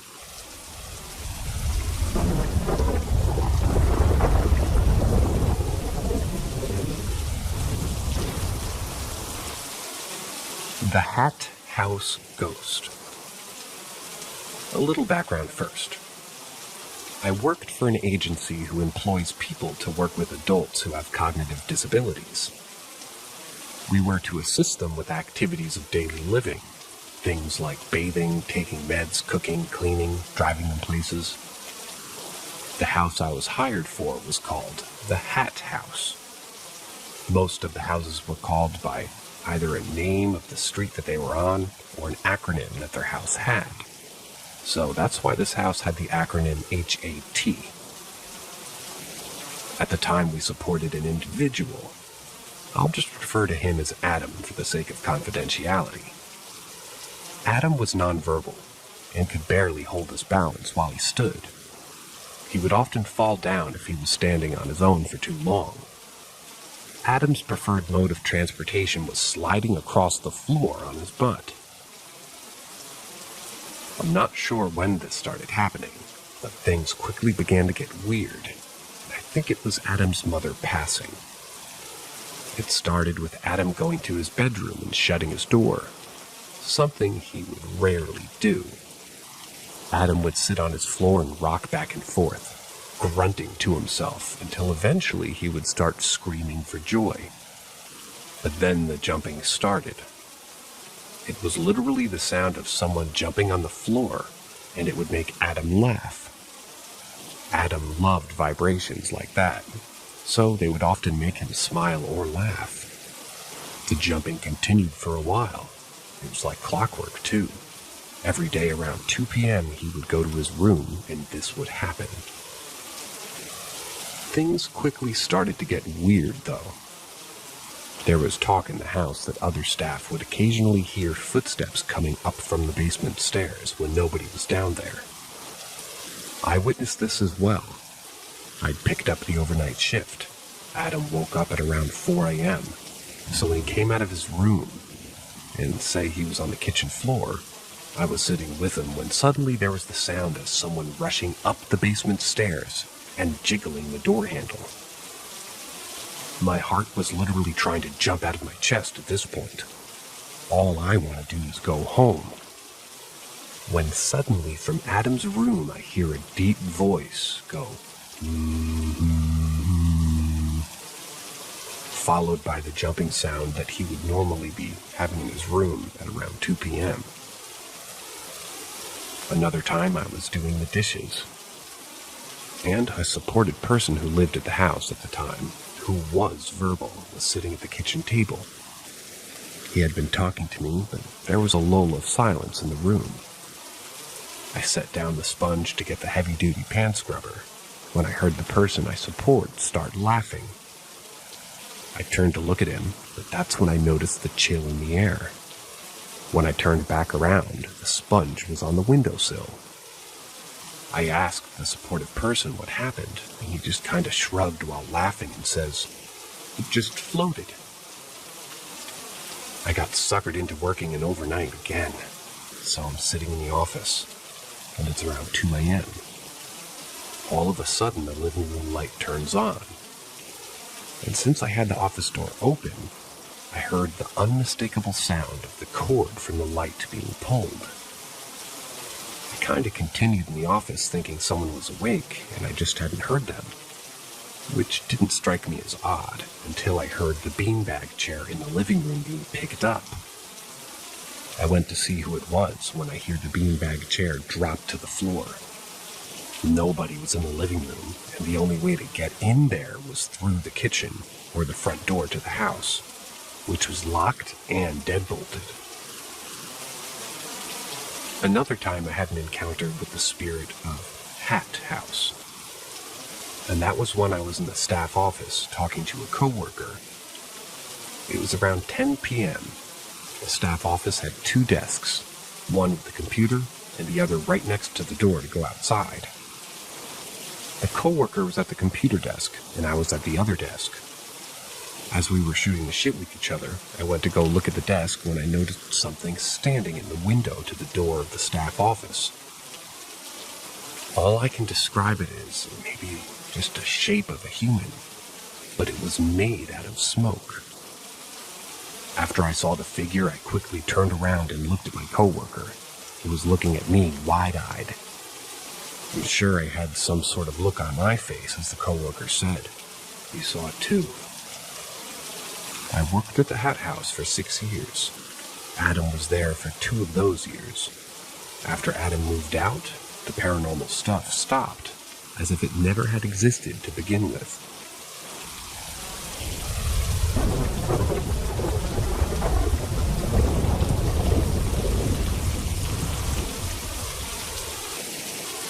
Ghosts at Fort Benning. My brother, who I'll call John, he's an 18-year-old male, for the sake of this post, called me, a 20-year-old male, yesterday in a panic while I was working. He called me to tell me that he saw a ghost on base. He doesn't usually call, especially not when he knows that I'm busy, so I know that this was serious. He said that he was driving near Harmony Hill when he saw a man walk out toward the road wearing BDU, which when I looked it up, it said that it stands for Battle Dress Uniform, which was used from the 80s to the early 2000s with blood all over his face. And he says the man asked him for directions to the main post. John pointed him in the right direction, but when he looked in his mirrors, the man was gone. John also shared with me that he had spoiled his pants after realizing what he had seen. The only other times I've heard him sound that upset were after he crashed an ATV with both of us in it, and when he was under investigation for a serious crime that he had no involvement in. He's usually very level-headed and reserved. When John was younger, around 3 or 4, he used to talk a lot about paranormal encounters and other metaphysical things. But as far as I can get out of him, he has no recollection or desire to recall those scenarios. We went to see a few mediums and psychics who talked to him about his experiences, but I don't know whatever came of those conversations. He never brought them up. He used to mention auras of strangers and family members, but the only specifics I can remember were him saying that he couldn't see mine because something was blocking it.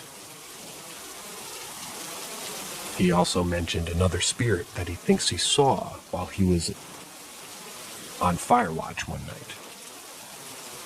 He says he saw a man in a UCP. Had to look it up again. This one is universal camouflage pattern, which was used from 2005 to 2019. And they were crying on a bench somewhere in the B Company barracks at or near the airborne school. He says that this could not have been a real person because the lights in the room are motion activated, and the lights were not triggered by the man's presence. He says he was watching cameras and no one came in or out.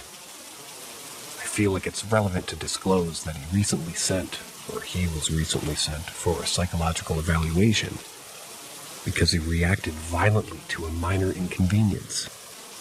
And I was recently sent to a psychiatric hospital for PTSD and depression, as well as possible bipolar disorder.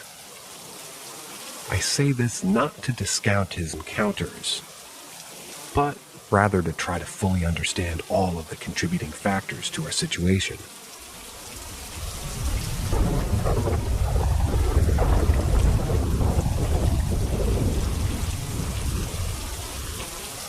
Sharing an old experience that still haunts me to this day. So, I grew up with toxic parents, and I developed depression through the years, and cried a lot in the corner of my room. I attempted suicide twice there, too. I shared my room with my younger sister, who was badly abused by my mother. A lot of beating and crying happened in that room from her side as well. This is to say that it's a very negative era in our life during that time, and I had multiple sleep paralyses, and also believed that I experienced astral projection, even though at the time I thought a spirit was trying to pull me out of my body. So the story started when my younger sister went to visit my cousin, and my cousin told her that she was possessed by a demon and showed her what the demon told her to do. A ritual to break up a couple in the neighborhood, among other things that included a mirror and smoke. My cousin was acting strange during that period, and her mother was moving from psychiatrist to another to try to explain her behavior and treat her. The conclusion was that my cousin was schizophrenic because she saw and talked to somebody that didn't exist. Just as a side note, our family is the type of family that, even if they witness a demon face to face, they won't believe it and will try to get a medical or scientific explanation for it all. So my sister, 15 at the time, comes back from visiting my cousin, terrified.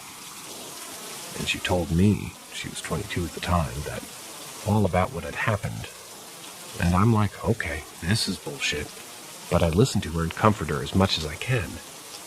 She swears that she will sort of feel a spirit during the rituals, and brushed it off, saying that it was just a psychological sort of a thing, and that my cousin is probably crazy and seeing a doctor for that, actually. Moving forward, my sister becomes convinced she's possessed by a spirit. She tells me the spirit tells her things to help her, warn her about things, and guide her. She starts not eating as much as she usually would, and starts avoiding the bath. After a while, the whole room starts smelling like rotten flesh. I would push her into the bathroom and force her to take a bath every week or so, and deep clean the room every week, moving furniture and scrubbing the walls. And the smell was only getting worse, and it was mostly coming from her side of the room. I was convinced her hormones and the lack of showers were the reasons, so I was making sure to shove her into the bathroom at least twice a week, deep clean the room, and provide all kinds of deodorant and perfumes to her. The smell was getting worse, and her behaviors were getting worse. She would know When would my father come home? Exactly by the minute. She would know if she had a pop quiz. She would know where someone's going and why. And she would be able to talk to anyone into doing anything that she wanted. And a lot of other weird things. She would wake up tired, have the deepest black eyes and a lot of bruises. I run all kinds of blood work on her to fix it, but it all came back normal. She would find dead rats in her purse and other weird things. Now the experience. That night, my little sister, aged 5 at the time, came to sleep with us in our room, and I was in the living room studying until really late. By 2 a.m. or so, I decided to go to sleep. I had this feeling that I should avoid my room and that I should just stay away, but I brushed it off and I went into my room. And when I opened the door, it smelled horrible, like somebody died in there. There was no air, like no more oxygen. I opened the window to let some air in, but I felt no change. I stuck my nose in the window to breathe some fresh air, but there was none. I had decided to just try to sleep anyway. My body was screaming at me to leave the room. I grabbed my pillow and I was going to go to the living room. And then I thought, no, spirits and ghosts are not real. This is all my sister being terrified. The smell must be from furniture being damp. I need to replace it. And just figure it out in the morning. So I stayed. I felt the air become very heavy when I lied down. I moved and felt like my hands aren't mine, so I touched my body and I felt as if somebody else was touching me. I was super scared. I opened my eyes and I saw this black giant figure standing at the edge of my bed. It was so big and so black, like no light could be shed on it. I blinked and it didn't go away. I was like, okay, I'm very tired from not sleeping enough. This is all in my head. So I turned my back to it and slept. I was sleeping when I transitioned into what I believe was a dream.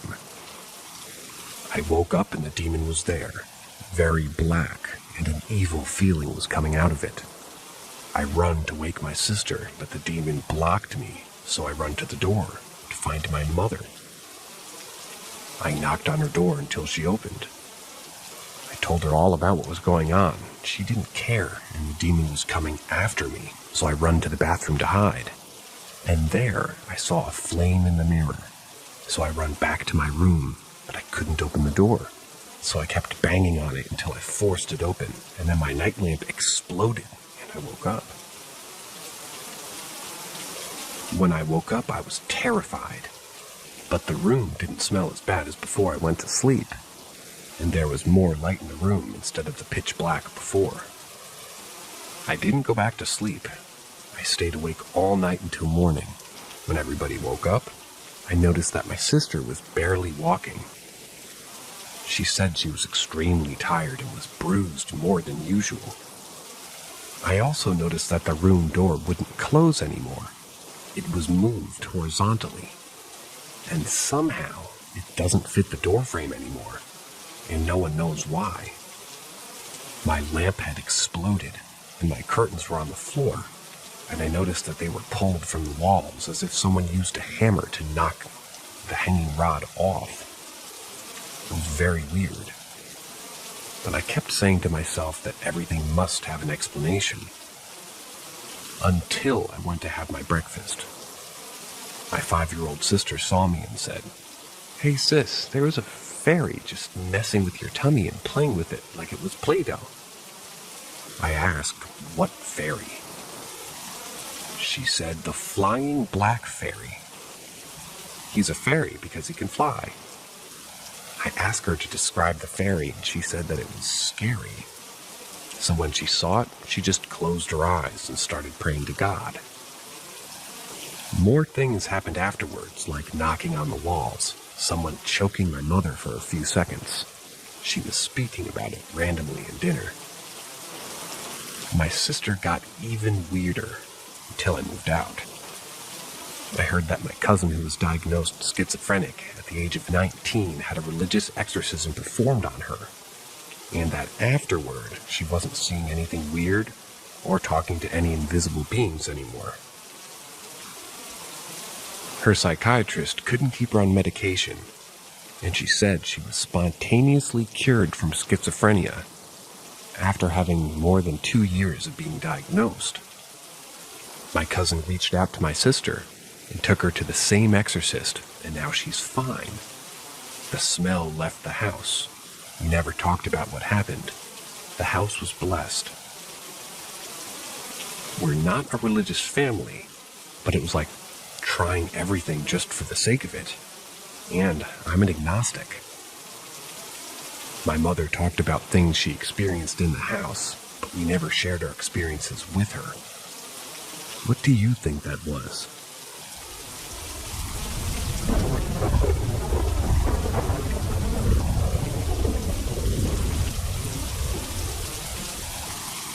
The bin that moved by itself.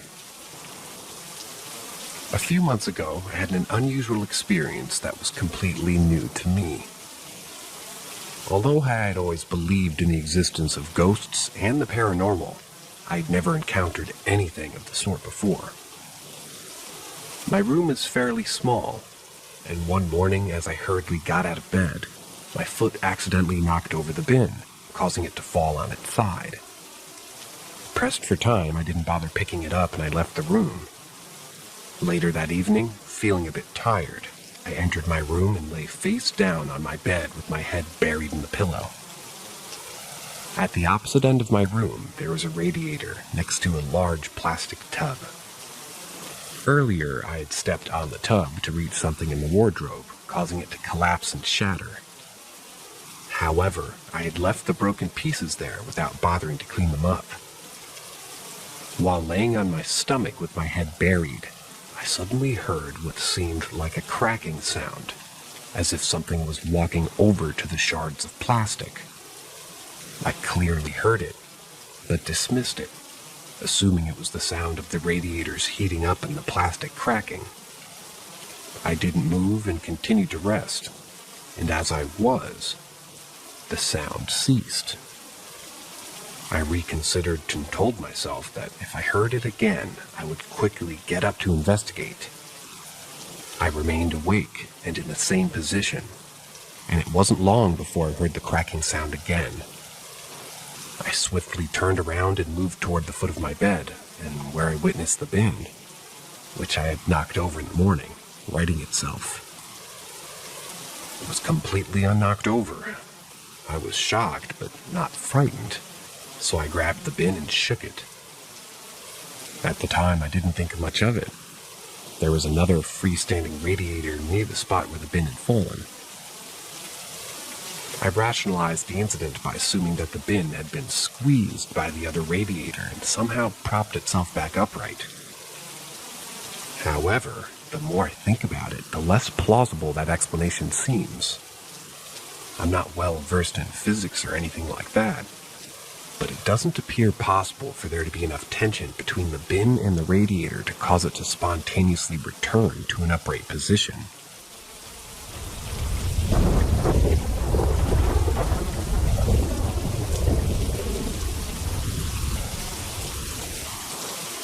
The day the cat lady vanished.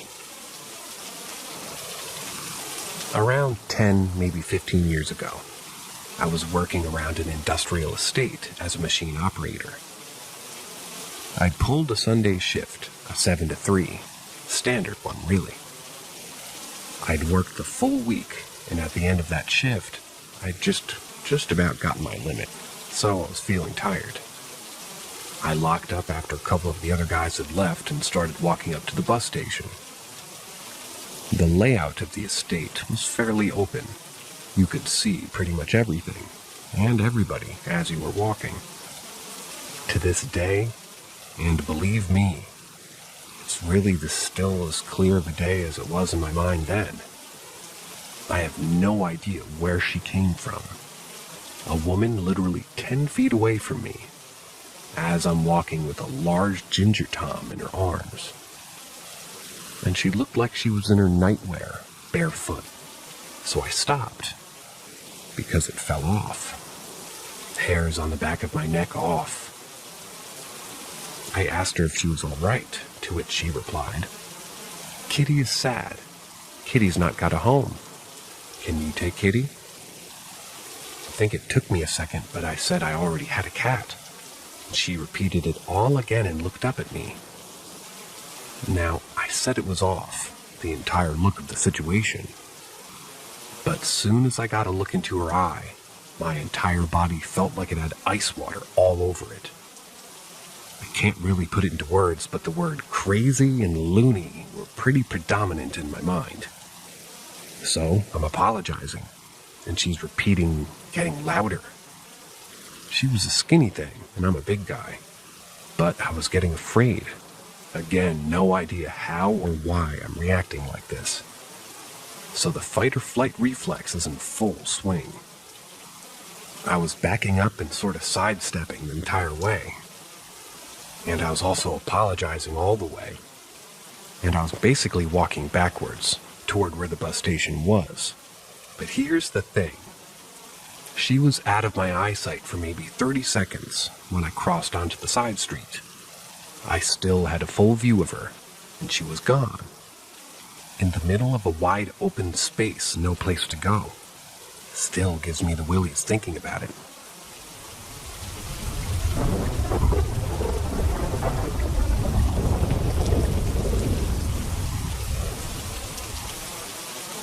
Chasers by the Wind. Escape from Mugger's Tunnel. So we're going to go back around 25 years ago. And again, this is a moment in my life that's burned into my head with cold, hard clarity. Just because it scared me so badly. That night I'd been spending time with my girlfriend, and we'd been out for some sort of function. And it resulted in me having to walk her back to her house, which was a ways away. And certainly pretty far from where I lived with my parents at the time. It was well past midnight, but the roads were well lit, and it was straightforward getting her back to her house. I left her there and said my good nights like a gentleman, and I'm starting to walk home. Now this is where it kind of gets sticky. To get to where I lived, it's necessary to go through a tunnel under a bridge that is literally 2 people wide. It's poorly lit, and if I'm honest, it's absolutely terrifying. That tunnel is cold, like bone cold all year round, and people have been murdered there, plural. Robbed and murdered over the years. So just going through there in daylight is awful. You can actually feel how horrid that place is. So I decided that the detour in this particular evening wasn't worth the hassle, and I had a little bit of an old Dutch courage in me. 3 steps into that tunnel, and the cold hit me through my jacket, like enough for me to catch my breath. Halfway in, and I was sure that there was someone in there, behind me, to the stage that I thought I heard footsteps. Everything in me said turn around, but for some reason I wouldn't. It made no sense at the time, but it felt like the right thing to do. In the end, just before reaching the staircase, I bolted. Don't ask me why. I felt like if I didn't, something was going to happen. Like I'd spent too long in there. That damn tunnel. I got to the top of the steps and the street lamps, and literally as soon as I did, the wind picked up. Like ridiculously high wind. My jacket whipped up, and I had to sort of shield my eyes. So again, I don't know if it was panic or instinct, but I took off running, and it felt like the wind followed me. And all the way, I just felt like something was paying attention to me, like it was following me. I ran as fast as I could for what seemed like an eternity. All the while, I kept thinking if I stopped, that it'll have me. Please bear in mind, I know that sounds totally irrational, and I was 19 years old. But I got to my parents' house, and I locked that door, and I didn't sleep that night. Because I sat there and I just listened to the wind at night till morning came. It really did feel at the time like it was trying to get to me.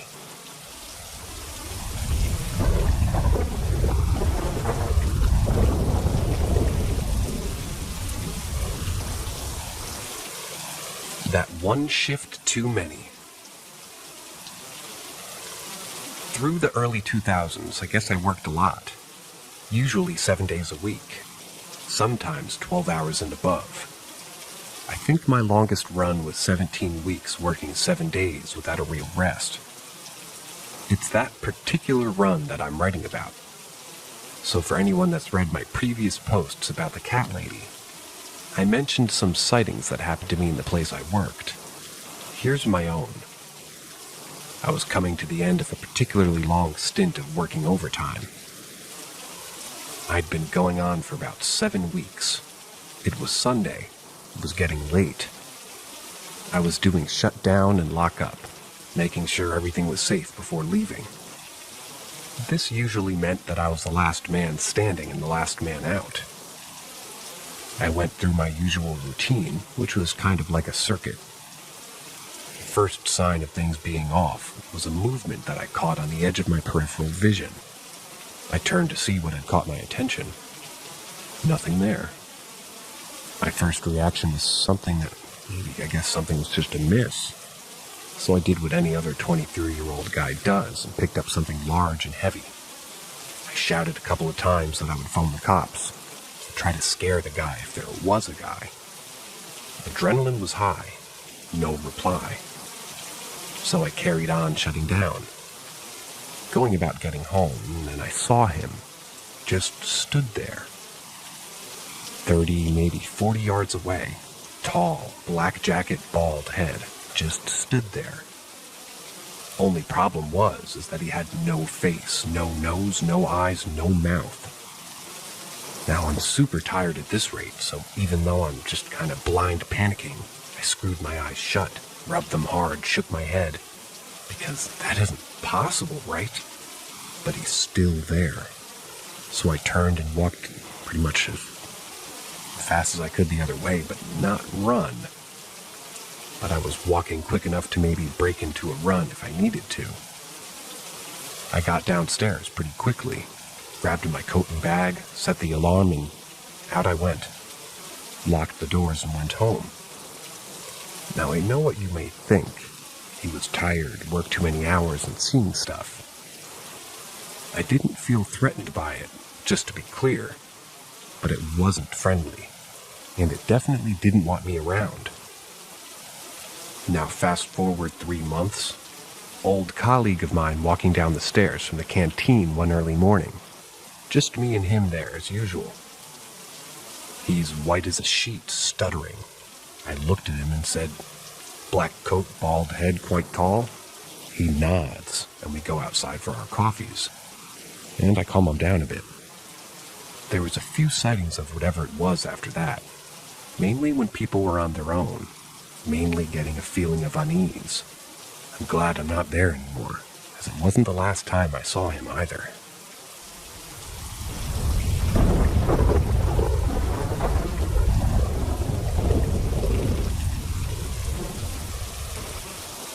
The White House That Stands Alone. I would have been 13 or 14 when this happened. And to this day, even remembering this gives me goosebumps. 30 years is a long time to still be afraid. Where I lived when I was a kid, it was a pretty poor place. You sort of, quote-unquote, made your own entertainment, as people used to say. There was always little myths and legends about this house. People never seemed to stay there long. People were supposedly murdered there, and all the other whispers that wrapped a huge malevolent ribbon around the place. And you knew if you walked past this house that it was there, looming over you, on its own, in the middle of the road, full of terraced houses. It just seemed to stare down. Me and my pals would walk past quite a lot over the summer holidays. One of the lads lived a bit further down from it, so we passed it every time that we called for him. So this is kind of how this all began. You see, there weren't many of us who'd walk past this place at night, like, ever. Even the kid who lived near it would walk the other way home. So that's where we decided enough was enough. We were going to go to this house, and go in it, to see what the big deal was all about. It was empty. It had been for some time. We looked through the windows round back. No furniture, no nothing. And some druggies or whatever had already broken in the door around the back, which meant that we would be explorers and we'd be able to see for ourselves that there was nothing to fear. There we were, 4 of us, walking through the door like that we were afraid of nothing. Trouble was, I was already uneasy. The house itself was massive on the inside, and it seemed gray. The light, what was left of it, had a weird hue to it, probably the dust on the windows, but still made it feel like it was another place entirely. So, we went about the wandering, each in a different direction. So I climbed the stairs. All the while I'm listening to the sounds of my friends. The rooms were large, no furniture, and that weird colored light filled the room when I walked in. My sense of unease had progressed to real nervous tension. I was looking in the corners for signs of movement, looking for something here that would give me an excuse to leave. The light was waning, and the rooms got darker. And that's finally when I caught something in one of the doorways. Faint, dull red lights, like little dots, moved across the door, behind the wall on the landing. And that's when a random thought popped into my head. The house knows we're here. I called down to my friends and told them it was time to get out of here. There wasn't an answer to that. I would later find out that as I went upstairs, they'd be left thinking that it would be a laugh to leave me up there. I looked around as it was getting dark, and the stairs were steep. The red dull lights were there again, which again jacked up my anxiety to fear. The lights were in front of me, where the top of the staircase was. This to me, there, and then a problem. I don't understand that. This to me there and then was a problem, as at the time the words "fey lights" were not familiar to me. And of course I was now bordering on terrified. There was a bang. I'm not sure what it was, but it snapped me out of my reverie, and nearly made me soil myself. My heart was pounding in my chest, and I stumbled down the stairs to the bottom. And when I saw an outline in the doorway to the living room, and I screamed, only nothing came out. Just some sort of hoarse whistle. I ran from it and strategically retreated or withdrew to the kitchen where the back door was. Jumped straight through, and it fell as I hit the ground. As I got up, I saw, and I swear I did, something at the window, and it was looking down straight at me. And I ran straight out of that garden, straight down that road, through the park, past my friends who were all laughing, tears running down my face until I got to my grandmother's house.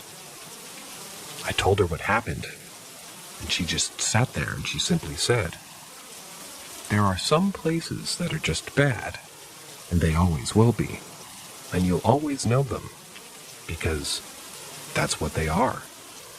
And places like that will always bring bad things to them. Best to keep away."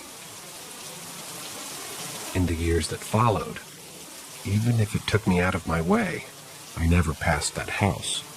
Not alone, at any rate. And even with a gun to my head, I doubt anybody would get me to go through that door again. I still watch it come up for sale every couple of years. Maybe one day, somebody will pull it down. But even if they did, I'll still have it in the back of my head what happened that night, whether I imagined it all or not.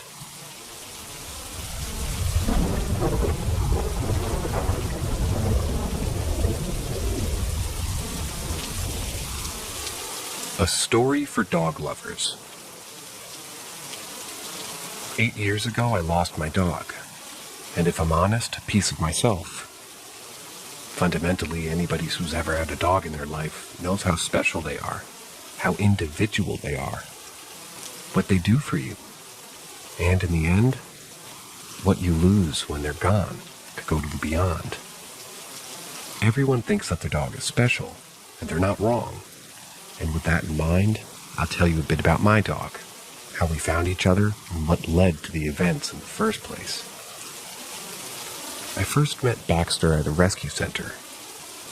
I'd walk around the place twice, as it was the time that I was just looking real hard for the dog that we would agree upon with my wife, until we found some enclosures that we'd not yet seen. As you can imagine, all the dogs in there were going crazy and barking, yelping, bouncing up and down, all save one. Right at the end of the enclosures was a large, skinny black dog, silent, and sat still just staring. Of course, I walked over and stared right back at him. Just as I turned to call my wife, he barked at me. Don't ask me why, but he has me right there, and I have to say it's one of the best decisions I've ever made. He was the epitome of a man's best friend. Even though he was a Heinz 57, a Labrador Doberman cross, he was sweet-tempered yet fiercely protective. He was smart but goofy, and he so loved my little boy. When the time came, as it does, to take the last walk with him, it broke me down to the pit of my soul and hurt me in a way I'd really never thought I could be hurt. The bond I had with him was so strong. He knew my moods, he knew everything. Hell, he even cried with me when my grandmother died. Which leads me to the last bit of this cathartic tale I'm telling. I brooded a lot after he passed, and it was a long time before I felt like myself. So eventually I started to feel more like myself when every now and again it felt like he was around. Sometimes it felt like something was sitting on my feet, or I'd feel something brush up against me. Things I wrote off in my head. However, what I couldn't write off was the day that I was walking to the shops, and a little girl said to her mom as I walked past her, "Mommy, look at that dog walk behind that mister." I nearly choked and burst into tears, as obviously no dog that could be seen was following me. So the entire reason for this, to all the dog lovers who may read or hear this, they go on, and they do hang around. For a while at least, anyway. My boy did, and maybe I'll see him again one day.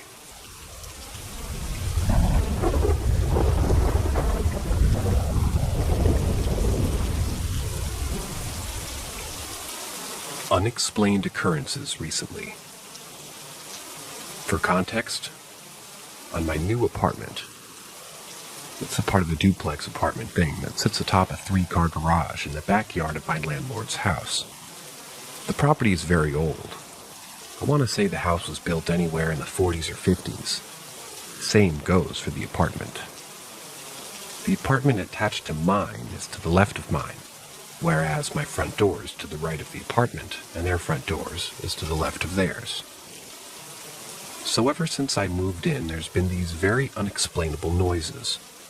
Like I hear someone knock on my front door quite frequently, and I know it isn't coming from my neighbors because it's too loud and clear, and it comes from the right side of my apartment. I also hear footsteps walk through my apartment to the bathroom, which once again is too loud and clear to be my neighbors. Another time the cage door to my cat slammed shut and rattled super loud. The cage is elevated on a shelf and the cats can't get to it. They were also next to me when this happened.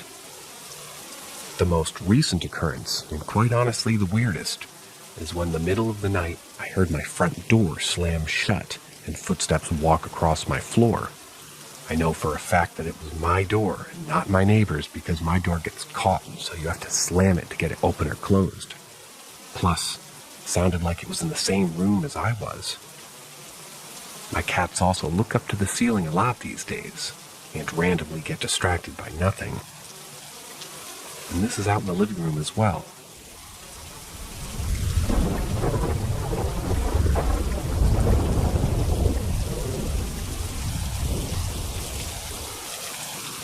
felt like I got pushed down the stairs.